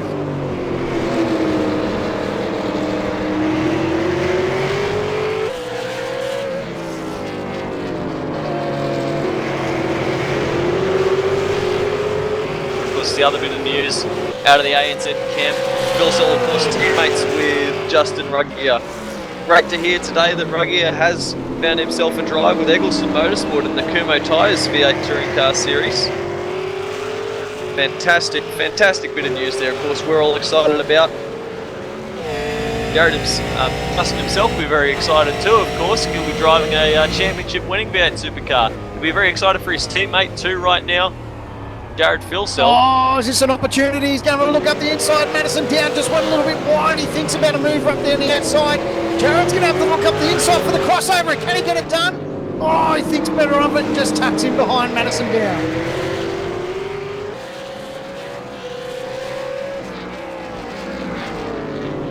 You got to ask, is Madison down starting to crack under the pressure? Filsell's been on him all race long, 32 laps already.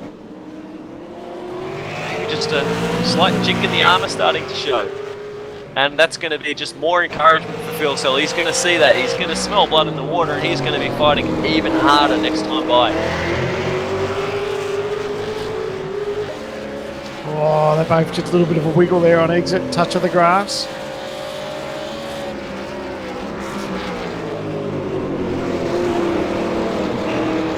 Different lines through turn 1 once again. Madison down, couldn't quite get the turn in for turn 1. Filsell going to try and set him up for a run down towards the hairpin, going to try and make something out of it down the back straight once more. This is where he's looking good, Filsell. He gets a very strong run through this corner right here.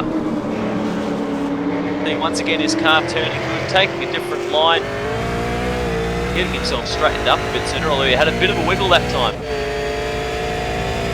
He's doing a great job of that last turn, just trying to open it up as much as he can. So he's doing good. He's just he's doing everything right, mate. He's just hanging in there and he's just harassing the back of Madison down. But really good, sensible driving, and I think he's really doing a great job of looking after his tyres. As much as Filsell's looking good, Madison down there just once again grabs a bit of dirt. Kicks things up a little bit there. His ping's still very high, Madison down. Hasn't had a blimp yet, but still, it's got to be uncomfortable. Oh, had a bit of Just a move as on you my say that. screen there, just as I said it. Yeah, you're right. Filsell's right there now. Filsell going to try and get a run out of this final turn. He's got a tighter line once again. His car's looking good. His car's got a lot of turn. He pulls out of the mirrors.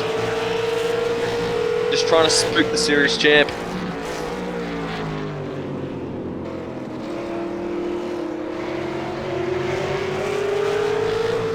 Now have 10 laps to go in the race. 10 more laps for Jared Filsell to try and make a move on Madison down to try and claim his first ever win in the iRacing V8 Supercar Series. With Madison down is no pushover. Oh, he's just thinking about a move there. He's just putting his nose there. Who's going to get on the power now if they can both? It's a bit of a drag race here. Can Jared get the job done? No. Looks like Down just got a bit of a smoother exit there down that back straight, but wow, it's really starting to come to a hand now. Oh, Mads was very, very close to the grass on that little kink. Oh, he's running run a wide little again. bit wide Down's done it. once more. They're going to go side by side down towards the left-hander. Down has the track position. He's got the high ground. He's going to have to run defensive once more. That's going to give Filsell an advantage heading down to the next left-hander, the double hairpin sequence. There's not enough of a braking zone there to make something happen. Also worth pointing out back in the field, Ian Ford on fresh tyres, putting big pressure on Mitch McLeod. That's the other fight going right now. Oh, another little wiggle there from Down. Jared just sort of about sticking up the nose at the inside there, but not enough room. These guys racing nice and hard. Oh, Down struggling again. Looks like he's understeering big time. He's run wide. This is it. Jared's going to get a run down the front straight. He's carrying that pace all the way to the start-finish line. He'll get an inside move up the inside and take the lead up the inside of Madison Down. Madison thinking about a comeback already, taking a very wide line through turn 1. Filsell with a slide. Down is still there. Filsell's got the track position though. He's going to hold it. He's going to hold the lead. 9 laps to go in the race. Great bit of driving. Jared just hung in there, lap 35 of 43. He had plenty of patience on board, had plenty of chances. He's got the job done. He's run a little bit wide there as they come towards the back straight. But if he can carry that pace now, he hopefully can make up a bit of a margin and pull away on Madison Down. very interesting to see what sort of pace Fuel Cell has got at the front of the field now. He was looking good behind Madison Down. If he can convert this to lap speed, he's looking good for his first ever victory. Madison Down will be doing everything in his power to try and hang on and try and get that position back though.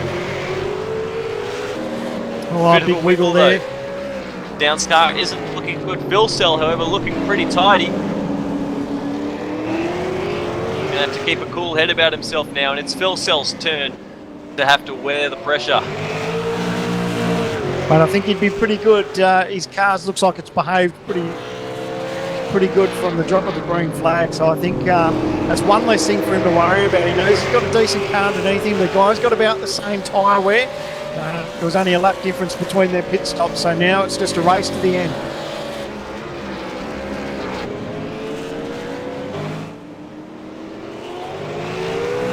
Loud Ford battles still going on. They're doing a great job to hang on to this position because Ford's come from a long way back on those fresh tyres. Gap's staying about the same. Back up front though. Fuel Cell isn't pulling away. Madison Down has got a run. Oh, looks like Fuel Cell maybe having a bit of an internet drama there. Is it his turn now? But a little bit of a blink, but can Madison Down get some sort of draft down this straightaway?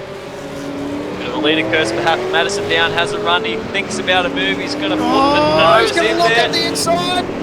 Oh, plenty of give and take between these two. Jared's going to run a little bit wide. Down's now on the outside for this turn. So we've seen this before, but positions are reversed. Down thinks about sticking Jared's the nose gonna into the run left-hander. Fuel Cell has to leave him room. Positions maintain the same, but Fuel Cell holds the lead.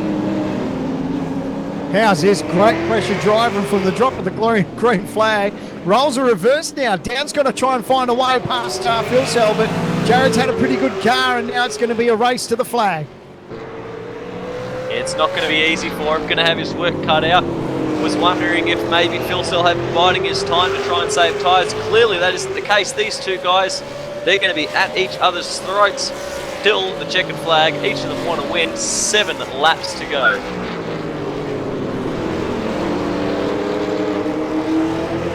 Looks very much the same as what we've been watching all race long, but the positions are reversed because Madison Down now is putting huge pressure on this young ANZ driver. First season for ANZ, Jared Fuel Cell. First full-time season in the top split.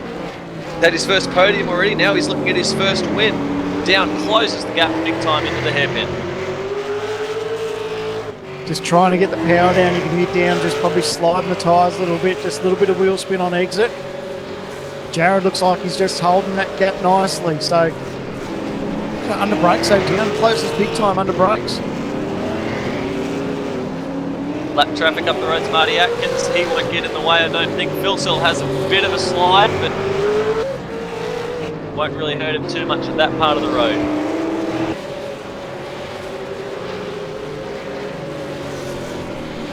Heading down to the hairpin, a bit further back. Ian Ford thinks about a move. He pulls out of the draft. Oh, he'll get it. He's thinking about a move there. Mitch runs a little bit wide. Now they're going to try this game side by side. We've seen it play out a couple of times between the leaders. Mitch is still on the outside. Oh, no, Mitch. Oh, unreal. Ford, a little bit of a wiggle there. Cloud shut the door big time. Looked like Ford was going to try and go the outside on 2 corners consecutively. Couldn't make it happen. Cloud holds the position.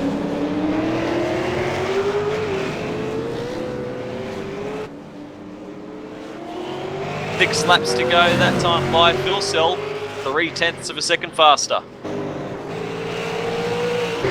think that's all he needed to do, especially we saw towards the race as it got to this point. He definitely had the pace on board, Jared, so now that he's got himself a little bit of clear air, he just needs to look forward, not worry about what Downs doing behind him, because Downs looks like he's struggling a little bit with his car, especially on corner exit. So Fuel Cell, the times are showing that he's definitely got that pace, and if he can just concentrate, he may be staring at his first win.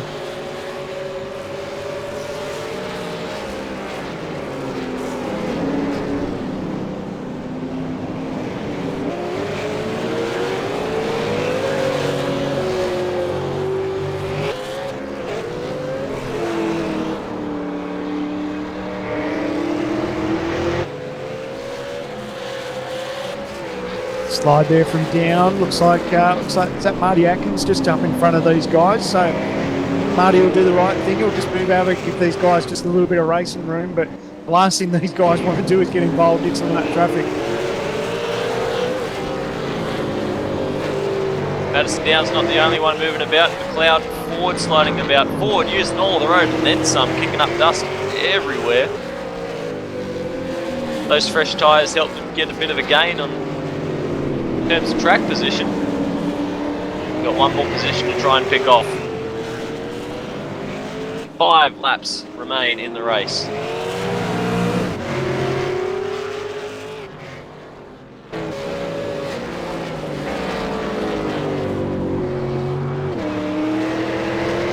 Richard Hampstead still holds 3rd position on the road.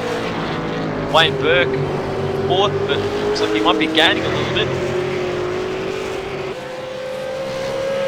Just a little bit faster last time round, so yeah, he's starting to close up that margin a little bit, so it's good. Wayne Burke will love just seeing Richard there, and as soon as he starts to get a little bit bigger in the front windscreen, he'll know he's starting to do all the right things, but time is sort of against him though. It's like 39 of 43. There's a tight teammate fight on the track as well. For 10th position, Jake Burton has it. Kurt Stenberg riding along about a half a second behind. The way that Burton was talking about his run going into qualifying, I reckon he'll be pretty happy if he can bring it home in the top 10.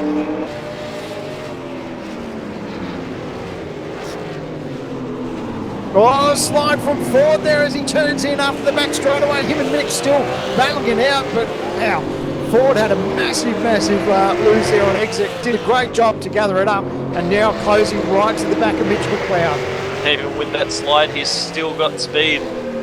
That's what tyres will do for you. He hit it about 6 or 7 laps after Mitch McLeod did. Looking good at the moment. Taking a different line through the second of the double hairpin corners.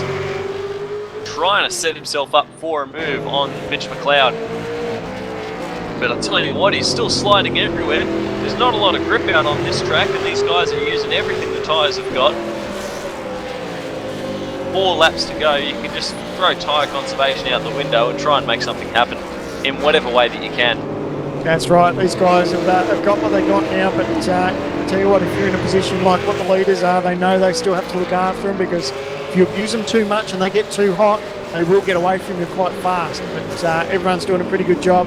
The laps quickly falling away from them.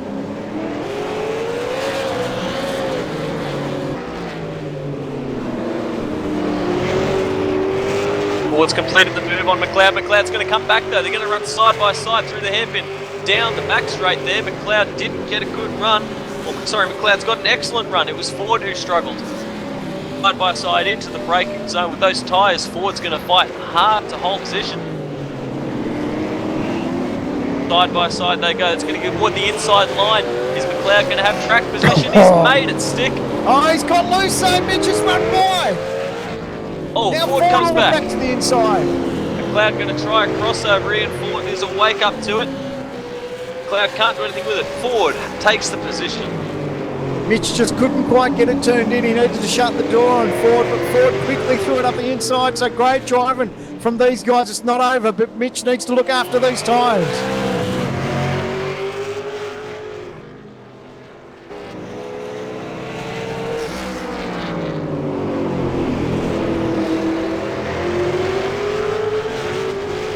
Oh, McLeod kicks up a bit of dust, nearly puts it in the wall at the exit of the final turn. That corner's got a couple of people out already. And so with 3 laps to go, Ian Ford finds himself in position 8. McLeod in 9th. Gap up the front though, 1.1 seconds, the lead that Phil Sell has over Madison Down.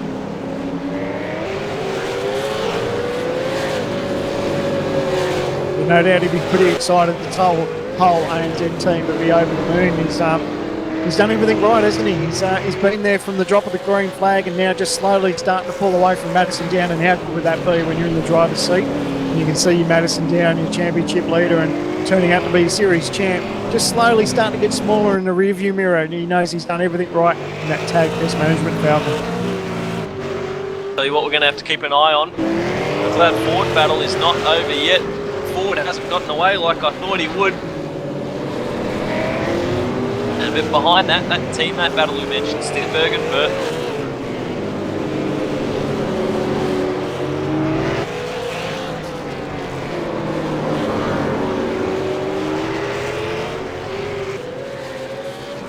Burton runs defensive on his teammate.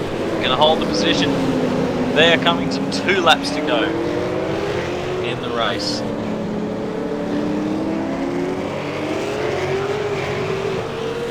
Muggleton just behind the Powerbond duo there. Finds himself up in the 12th up the dramas he had with the brake pedal.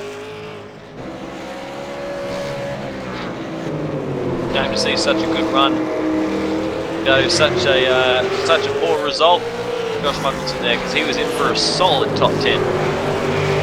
Yeah, at least it's happened now that he's not sort of in a championship battle, so he can sort of get on top of that, knows what the problem is, get that fixed and get it sorted out before the new season starts.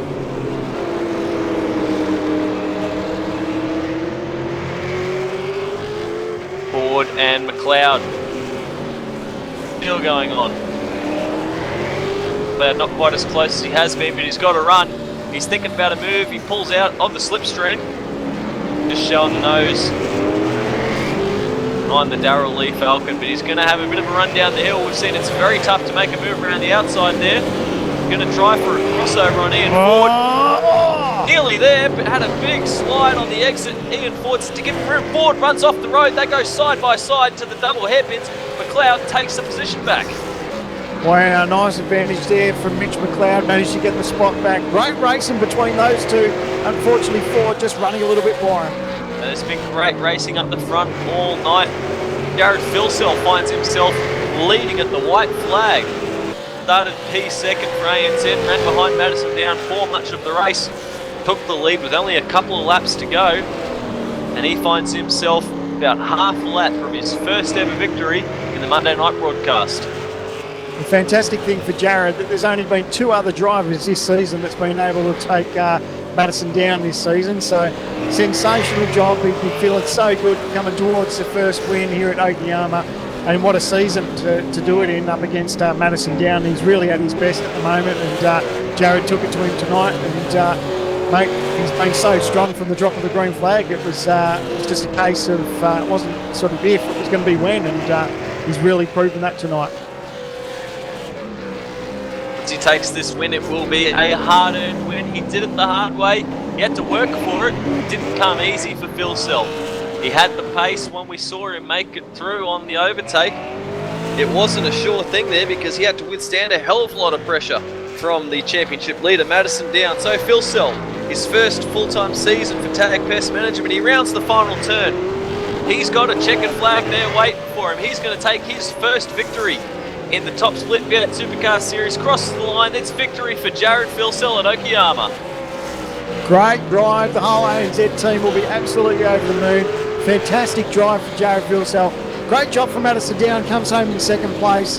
And in 3rd, a little bit further back there, Richard Hampstead will cross the line for 3rd. Marlon McMullen's struggling to get across the line. They're having a bit of a big slide for a 5th position. McKnight, great job to take 6th. And Tobias Cerny across the line in 7th. McLeod did manage to hang on. Barely for Ian Ford there. Hold on, Ford got him at the line. Looks like Ford got him at the line. I don't know what happened there. I've called that early. Looks like McLeod coughing maybe ran out of fuel at the line. Burton held on for 10th. Muggleton brings it home in 12th.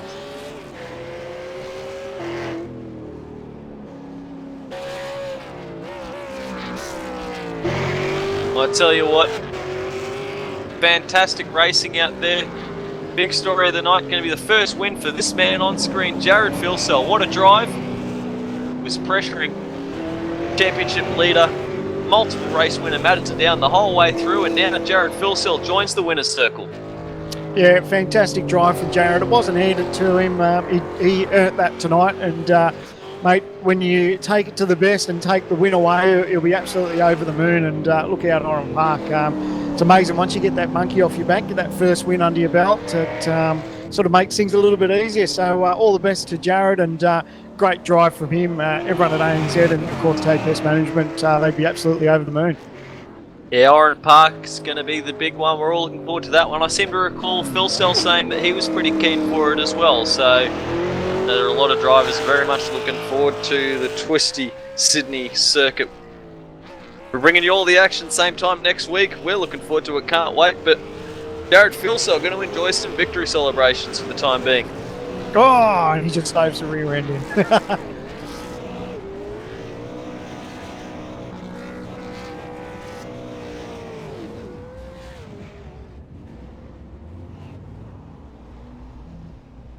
So big congratulations to race winner Jared Philsell. Takes his first victory of the championship. So that puts him another new driver in the winner's circle. Madison Down brought it home in second. Richard Hampstead rounds out the podium. Great job for Wayne Burke to hold on in fourth. Marlon McMullen from ninth up to fifth. He'll be happy with that drive. McKnight sixth, Cerny seventh. Ian Ford in eighth. Mitch McLeod ninth, and Jake Burton rounds out the top 10. In 11th place was Kirk Stenberg. Josh Muggleton with all his drivers finished in 12th. Carl May in 13th. In 14th, Michael Schreier. 15th, Blake Coppo. The first car lap down, Richard Arwood in 16th. Marty Atkins in 17th. Brad Newman in 18th. And, of course, Dean O'Brien and Brad Ryan having their fair share of dramas and exiting early. Highlights, of course, through that was that fantastic fight, start to finish, from Phil Sell and down. With the dominance that Madison Downs put on this season, I'll tell you what that's done for me is that when guys have taken it to him, it's made for some fantastic racing, because it didn't come easy for Phil Sell. He put in probably one of the hardest drives we'll have ever had to have driven, and to come at home with the win is a fantastic result for Phil Sell and a great result for the fans and the spectators. That was a brilliant, brilliant piece of racing to watch. Mate, exactly right. And when you think about it, there's only been two other drivers that have stopped Madison Down this season, and to do it the way he did it was pretty special. No doubt he'll go back and have a cold drink and watch the replay and enjoy every second of it. But yeah, it's fantastic stuff. Always good to win a race in those sort of circumstances. The internet issue was going to be maybe a bit of a question mark, but fortunately didn't play into it. They were able to race clean and hard to the finish. Especially worth remembering that Phil Sell did redress the position when there was a bit of contact at the hairpin, and so then to be able to come back and take the win at the end of it all, you'll be very happy with that one. Yeah, we love that. A lot of respect for drivers. You know, he knows that there was just a little bit of contact between the two, and to get out of it, it's good sportsmanship, something that we love seeing in our series. You know, we know that incidents and accidents do happen, but when you see a driver really dressed like that, it's great to see, so well done. As we said, what that gave us was then a fantastic fight between the two for the win, and I'll tell you what, I wasn't disappointed. Probably the happiest man of everyone right now. Joining us in the commentary box, Jared Philsell. Mate, congratulations on winning your first top split V8 supercar race.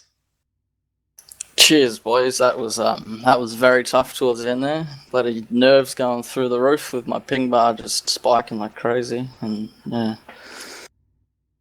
Mate, from our point of view, the pressure that you put on Madison Down was massive. Did a great job to keep that up through the whole event. You were pretty well on his bumper from flag to flag. But then once you made the position and you've got multiple champ on your all over your backside, what's going through your mind there? Because it didn't look easy.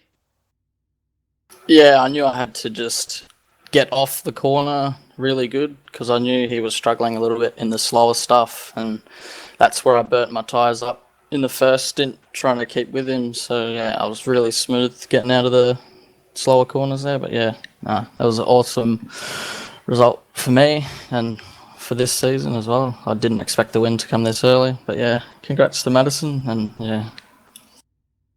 Well, we already saw your first podium this season.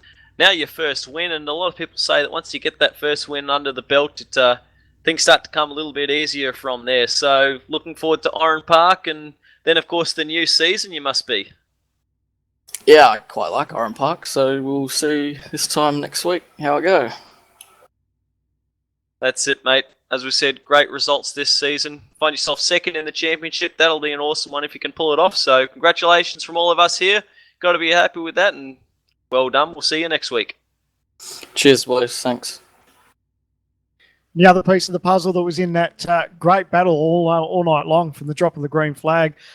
Finishing position 2 tonight in the Ultimate Karting Sydney Falcon is Madison Down. Madison, what a race between you two. Yeah, ripper race. First of all, massive congratulations to Jared on his first win. You know, that's an amazing feeling for any driver in this series. We all know how competitive it is, and winning never gets old. And the first one's probably one of the sweetest. So I think Jared's going to be hard to stop now. You guys spoke about it, saying you tend to get momentum after that. So he's got the monkey up the back, and he's got that win. So well done to him. But yeah, great race for the win there. Unfortunately, just didn't quite have it at the end. I had a massive lag spike there for about 4 or 5 laps, and just the grip completely diminished. And as soon as that happened, I was already struggling with tyres, and as soon as that happened, I just lost the rears completely and was basically a sitting duck. So that was a little bit disappointing for me, but in the end, still a good result, second place. With the new sponsor, would have wanted to win with Ultimate Karting Sydney, but unfortunately, not quite there tonight. Well, no doubt some good broadcast time for him, though. But the battle between you two was sensational. What's it like when you've got someone breathing all down the back of you? Because it was only probably at most half a second between you two, up until probably like 34, like 35. Yeah, it was pretty good fun, actually. I haven't had too much of that this season. The last time I felt that under pressure was Richard Hampstead at Montreal, and that got the better of me as well. So, Jared certainly wasn't letting me go in the opening laps, and we had a few battles there, and there was millimeters in it, and we even had a bit of contact as well. So, no, it was a lot of fun. Neither of us were blocking. We were both driving the race line the whole time and giving each other plenty of space. So, and we both had a few lag dramas as well. So, to not actually make contact and ruin each other's race was probably a little bit more challenging than usual. But yeah, again, massive congrats to Jared. I had a lot of fun racing him tonight, and hopefully that continues on. Well, mate, now we need to look forward to next week. I know you don't want to talk about it too much, but I reckon you'll be able to celebrate yet another championship win next week as we head to Oran Park. Yeah, hopefully. With that in mind, obviously, as well, I'm thinking about running at the sponsors' simulators as well, actually, down at Ultimate Karting Sydney. They've got some motion simulators down there. So, I'm very well, might be running from Ultimate Karting Sydney next week, which would be a bit of fun as well. Hopefully we can get a bit of a webcam or something set up for the broadcast. But yeah, that'll be a lot of fun to see how that goes. And Oran Park, it's one of my favourite tracks, but I've never won a Monday night race there. So again, tough track for me to finish off the season, but I'll love it all the better. Well, all the best through the week, mate. So if that's the case, hopefully anyone who's anywhere near Ultimate Karting in Sydney, maybe go down on a Monday night and see Madison Down take on these guys for the final round of the iRacing V8 Supercar Championship at Oran Park. But until then, mate, all the best for the week, and we'll talk to you next week. Yeah, thanks, then, man. See you guys. Now, it wasn't a win, but another great result for Richard Hampstead. Finds himself podium position there, 3rd place on the road. Richard, great driving, mate. How's that feel for yourself? Yeah, I'm not too unhappy, I suppose. Podium's always good, but yeah, not the most eventful race for me. I tried to get a move done on Jared on the first lap, but in hindsight, it's probably a good thing I didn't. And yeah, then those guys just pulled away. Wayne got past me at the pit stops, and I got back past him, and then it was just about 23 laps of holding him off. So yeah. Did see that there was a lot of great action all throughout the race. You're involved in it for yourself for a part of it. Like I said, Wayne Burke getting involved pretty well with you two guys there. And great to see the amount of pressure that everyone's had to withstand and get through. Madison Down mentioned before the pressure you had on him throughout Montreal, and how does it feel to have some of it yourself? Yeah, no, I would have liked a bit more of a gap down to Wayne, but no, it's all good. Just focus on what's ahead of you and do the best you can in that sort of situation. But yeah. That's the way, mate. And we got to ask Oran Park next week. Joining us for that. Looking forward to it. Yep. Hopefully I can do a little bit better than this week and give Jared and Madison a run. Mate, we're looking forward to that one. 65 laps to close out the season. It's going to be brilliant. can't wait. So we'll see you then. Cheers, guys. See you next week. Yeah, the other driver that was in the battle with Hampstead was Wayne Burke. Wayne, tell you what, I suppose you would have liked this race to go a little bit longer because it looked like you were starting to pull him in towards the end. Yeah, it was a little bit at the end. Would have liked another couple of laps. My tyres were pretty much gone, so I was pretty much, it was like driving in the wet there at the end. But yeah, another good result for Synergy Sim Racing. So yeah, good way to finish off the season for me because I can't make it next week. But yeah, it's a good result. Good fun battling Hampstead for the race. Looked like you were fairly comfortable with this racetrack too. Qualified fourth and brought it home in fourth, and plenty of great racing along the way. Yeah, like we unloaded really well. Like as soon as I put the car on the track, it just felt really good, and then we just made minor changes from there to sort of work it out. And qualifying's been my, my sore point all season, or as long as I can remember in V8s. And so to qualify well and finish up there, it was really good. So you give Oran Park a miss, mate. So you look forward to a brand new season now. Any changes or anything we should know about for season 2 just yet? No changes. Yeah, having Oran Park a miss. We've got the karting nationals next weekend, so do that. And hopefully this form carries over into that. But yeah, give Oran Park. I'm looking forward to next season. Hopefully get some updates and catch those ANZ and TTR guys. Well, all the best for the Nationals, mate, and we look forward to catching up with you soon, probably the start of a new season. So all the best, mate. Thanks, guys. Bringing it home in 5th for Powerball, Marlon McMullen. Mate, got to say, from 9th on the grid, 5th is a pretty good result. And once again, you were one of the drivers that were in the middle of a lot of great fights out there, some great passes. And how's all that feel? How would you rate your race? Yeah, g'day guys. It's a good race. I mean, started from ninth, and one of my usual poor qualifying again. And I've had a lot of luck around you in the last few seasons. It's a track that I like quite well. So settled into a race group and just plucked them off slowly by slowly, and had a really good battle with Muggo for a little bit. Unfortunately, he's a little bit of spiking brake issues. So you don't get that many gifts in racing. So you take that position back. But otherwise, from there on, they got caught up in that big, massive little train of cars in the middle of the pits. And unfortunately, we all came in at the same time. And I don't know if Mitchell had a chance to practice his pit lane entry, but just looking advantage of him completely stuffing it up, I guess, and got away with it and just moved on and focused from there on and finished off the battle with James. And really happy to finish where I did. That's Matt was coming out there, unfortunately, through the incident. I hope that's on T-Speed channel. Great to see another great result.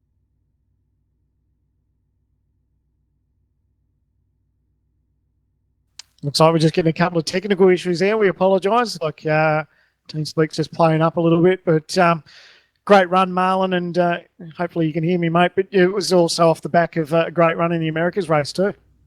Yeah, most definitely. America's is another championship I'm doing at the moment, and having a really good battle against Chad at the moment. So, this week it's on yet again at Oran Park. So hopefully we continue this really strong form lately, and I feel like I'm in the best position I've been for quite a long time. I'm really comfortable with my driving again. So, I'll keep on pushing and just got to work on that qualifying really. All the best for testing, mate, and bring on Oran Park. Hey, you guys got your work cut out for you. I think it's 65 laps around there. Yeah, most definitely. I love these sort of longer endurance races, and strategy always plays a key. And as today, the tyre degradation was pretty high, so we'll see how we go next week with the fuel and the tyres as well. All right, thanks for stopping by, mate. We look forward to catch up with you next week. Yes, thank you. Another driver that was caught in the thick of that was James McKnight. It was great racing to watch from the commentary box, mate. Good qualifying for you. Qualified 6th and brought it home in 6th, so a nice steady night. But was great racing there between you guys for the battle for 5th. Yeah, how you going, fellas? Yeah, it was one of the best results I've had, and with some good battles with Marlon and Tobias. It was good. What were your thoughts coming into this week, mate? Okayama doesn't sit well with a couple of people. How about you? Were you looking forward to this one? Yeah, I'm not a big fan of Oki, but I concentrated on my quality early in the week, and then got into the race pace, and it really paid off. Get me one of my best results. And now we look forward to Oran Park, mate, with the season starts to come to a close. You looking forward to Oran Park? Yeah, I always look forward to Oran Park, mate. It's good fun. And of course, we're not too far away from a brand new season. So, how's things in your stable? You looking forward to next season? Yeah, I'm enjoying my time in STC Motorsport, and we've got some big announcements coming up, and yeah, it should be a good season next season.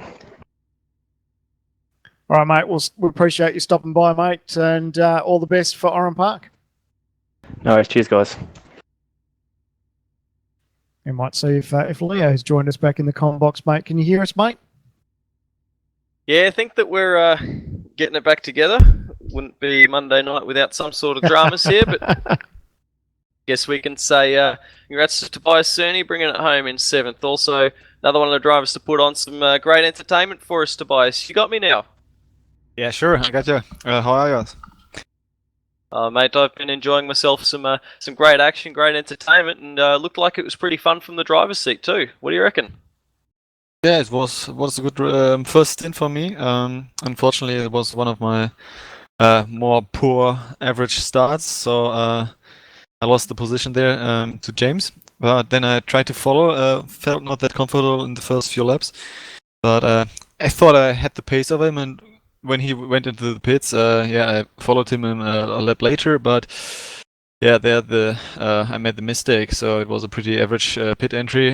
Hit the wall, had 2.5 minutes optional repairs then, and when I came out, car was horrible. So Marlon passed me quite easily, and I tried to stick to his rear bumper, but couldn't really follow. So in the end, I'm pretty happy to finish here on 7th. But regarding the starting position and the dramas I had there, it could have been better, I would say. Well, overall, though, you'd say it's been a great season for yourself and for Powerbond. Of course, the podium at Montreal being the highlight for that. But do you reckon you can round it out with something special at Oran Park? You keen for that race next week? Yeah, it's quite long a race, and I do not like it that much. I would be pretty keen if we could switch Oran Park and take Montreal again. That would be nice. I'm sure you would, mate. I'm sure you would. But with that, then, all the momentum that you've taken through to this season, sure you're very eager to carry it on to the next one because there are some great results already, and hopefully more of the same through the next season. Hey. Yeah, I am not sure exactly how I can manage it next season on the Monday nights, as I have to write my master thesis, but as long as I do not have to be at uni, I will be here. Sounds good, mate. Always good to have you. Yeah, no problem, guys. Another driver who's been kind enough to give us some time here in the commentary box, Ian Ford, who got himself in a great little battle, especially towards the end, most notably that run to the flag, actually pipping Mitch McLeod at the line. That's it. Never give up on racing, and like entering the last lap, I think I was like about a second back, and I was just putting along, and it was like, oh yeah, I might as well push and see where I end up. It's a great battle. There's plenty of action between you two, and mostly throughout the rest of the race too. You were guys, you found yourself in plenty of action. Nice couple of dices there, but you would have thought all your Christmas had come at once when you saw him chug towards the start-finish line. Definitely. I did the long strategy tonight again, as I did in Phillip Island, and didn't quite overtake as many cars, but I got the run to the line right tonight. And what about next week, mate? Everyone loves a bit of Oran Park. You looking forward to that one to finish off the season? Oh, for sure. Tonight I was driving with bronchitis, so it was pretty painful. So if I rest up, I think I should be able to get through about 300 laps next week. Beautiful, mate. We'll get plenty of rest, have some soup in you, and hopefully you're all rested up and ready to go for Oran Park. Thank you. Now, we already heard that Mitch McLeod had a bit of a cough, bit of a drama at the start-finish line. So how about we don't talk about that, Mitch, but tell us about the rest of your race, mate. How did all of that go? Because it looked pretty good from here. Yeah, it was awesome fun. I had some great battles all during that race, especially with Tobias and I forget who was in front of him, Marlon coming through at one stage. But I just ended up killing my tyres. I thought I was looking after him pretty well, and then all of a sudden they just disappeared on me. So bit of a shame, but I was hanging out for the pit stop and stuffed that up, and that's when Marlon got past me. Then towards the end there with Ian Ford, it was unreal race, and I just stuffed up with the amount of fuel I put in.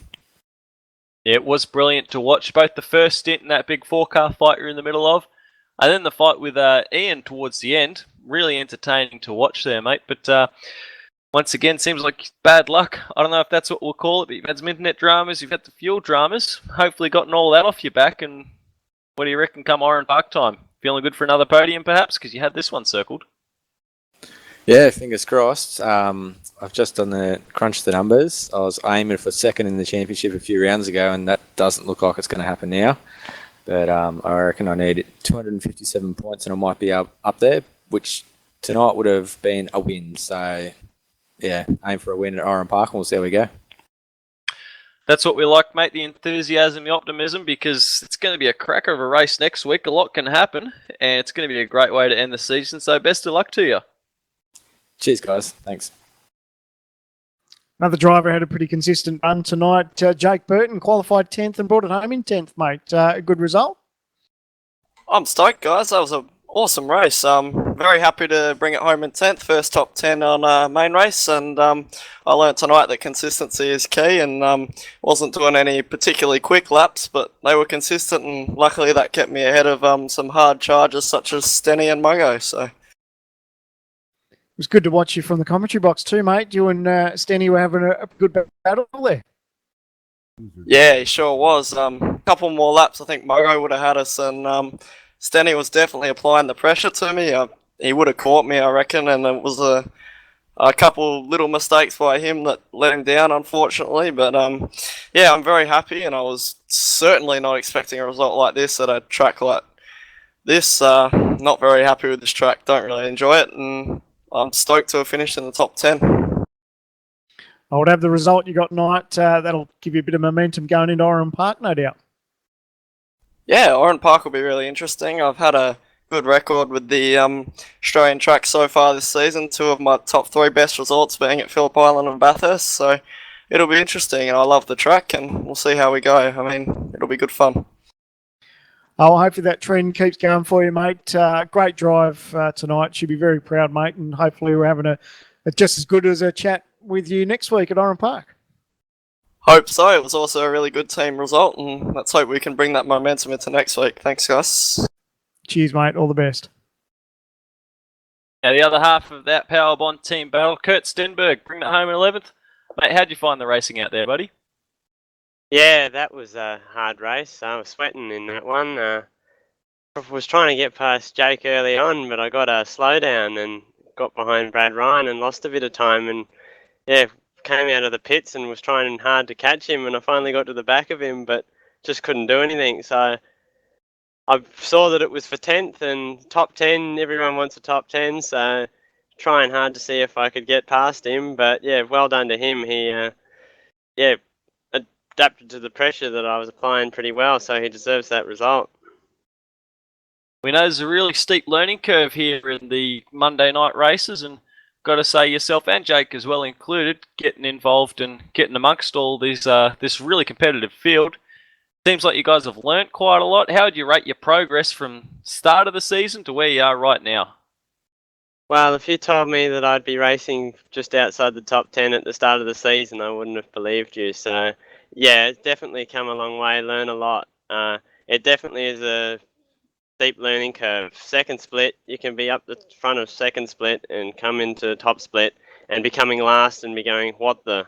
So it's definitely a whole nother intensity level of racing. So it's been good fun. Says it all, mate, and great to see how it's all gone for you. So, of course, one more race in the season, Oran Park to round it out. We're all excited. How about you? Yeah, I'm pretty excited. I've always liked Oran Park. It's been a favourite of mine. So, yeah, hopefully we can get a result. I know it's a long race, so be prepared for it. Sounds good to me, mate. Bring it on. We'll see you after that one. Thanks, guys. One driver, it wasn't too hard to see in the field, but had a night that he would quickly want to forget. Had brake troubles throughout the race, but man, oh man, that was one nice, great-looking, bright paint scheme you had going there, Josh Muggleton. Did its job, didn't it? Stood out nice and nice and loud for everyone to see. Pity they were all seeing it as they blew past me. But yeah, had the pedal dramas again and got to the pit stop as early as I could and unplugged them, plugged them back in, which seemed to fix the problem. But yeah, I was just sitting duck there for a while. I wasn't even getting out of fifth gear down the straights. So Yeah, lost a lot of time, and unfortunately after the stop I wasn't making the time up at the same rate that I was losing it. So tried to get back to the top 10, saw 10th and 11th in front of me, but yeah, had to bring it home in P12 in the end. It was a great charge at the start. It was sensational to see you come through the field. I think you got as high as I think you were battling for 6th place or something on the racetrack before the dramas kicked in. So plenty of pace on board. Yeah, it was. I wasn't happy when I saw that dreaded little red bar creeping up down the straights. The car felt good and it was quick, and yeah, we might have been in there for maybe a podium, hopefully, but yeah, wasn't to be. So we'll I'll have another look at it for next week, see if we can get this sorted once and for all. I guess if any good's could come from it, it happens in a season where you're not really biting for the championship. So I guess you can take that away from you. Yeah, that's it. I mean, I'm just having a bit of fun at the moment, and that's working out nicely. I'm having a ton of fun coming from the back. So yeah, no, not too bothered. But hey, at least the car looked good. That's exactly right. We'll quickly touch on GT Academy. We know that's what's taken up pretty much this season. Does that sort of start to affect season 2, or do you think you'd be right for that? We just found out not long ago, literally a few minutes ago, 21st of April is when the online qualifiers start. So that'll start, I think Monday week it is, or this Monday coming. Sorry. So yeah, we'll start on that. But no, I'll still be kicking around here. I'll miss you guys too much. We'd miss you too, mate. All the best for GT Academy, buddy, and we'll talk to you next time. Cheers, guys. Thanks very much. That about wraps it up for the driver interviews here. So thanks to everyone for stopping in for a quick chat. Before we go any further, we'll also make mention for Sebastian Murray Wesberg, our great director, once again say thanks for everything that he's been involved with. But we're now on the hunt for we're doing the job hunt. So why don't you tell us a bit about that one again, Seb? Yeah, it's, as you're saying before in the broadcast, I am putting the feelers out to moving house, working on my career, and looking at getting out of Armidale, which means losing my NBN connection. So we are on the hunt for a new director to join the V8 Online team to take over the Monday night broadcast. So anyone out there that is interested in bringing these broadcasts to our fans, we know we have a great number of fans and we'd be disappointed if we couldn't bring the action to you guys. I'm sad to be leaving the team. It's been a lot of fun, great year and a half. So if you have an NBN connection or a strong cable connection, feel free to send us an email through to v8online@gmail.com. Again, v8online@gmail.com, or send us a message at facebook.com/v8online. Let us know any way anyone can help out. We'll be greatly supported, and yeah, looking forward to seeing this. Of course, all this wouldn't have been possible without you, buddy. So always great to be here on a Monday night. Great to have you making all this happen for us. So big thanks from us. And hopefully we can get something sorted for all the fans out there too. Yeah, definitely looking forward to it. So we'll work our way out, and I'm sure we'll come up with something to keep these broadcasts going. Of course, with racing like tonight, I'm sure there'll be plenty of people out there who'll be able to try and make something happen for us. So rest assured, we'll get it all sorted for you. But Sam, man, what do you reckon of that one, mate? First time winner out there. Great fighting the whole way through the field. I don't think I can ask for much more than that. Nah, sensational stuff. Big congratulations to Jared. It was a job well done. He did everything right tonight, and he took it to the best and came away with a win. So fantastic to see. And I guess we all now pack up and head to Oran Park for 65 grueling laps around there. I know that we're all looking forward to it here. I bet everyone at home is as well. The drivers will put on a great show for us. And, of course, Oran Park, that's part of the excitement itself. Cannot wait. Also say thanks to Reese in the pits. Bit of action out there. Of course, the pit stops are what we enjoy so much. And you'll be busy next week, I'm sure, too, mate. But great racing tonight, eh? Oh yeah, definitely. Very good racing. Congratulations to Jared Philsell for his first win. That I think is something that a lot of people have been expecting for a very long time. So congratulations to him. But yeah, I'm definitely looking forward to Oran Park. 65 laps around a track that is not around in real life anymore, but thanks to iRacing's laser scanning technology, it lives on. And I'm definitely looking forward to that one. A great way to close out the season. Not wrong there, buddy. So that'll wrap it up for us here. Thanks to everyone involved and thanks to everyone for watching. We're racing like this. I'm sure that you'll be keen for next week. So join us the same time, Monday night, for 65 laps from Oran Park. It's going to be a great way to end the season. It's what we all enjoy here. So we're going to leave it at that. Going to send out a big congratulations to the ANZ team. And, of course, congrats to our winner for the week at Okayama. It's Jared Philsell.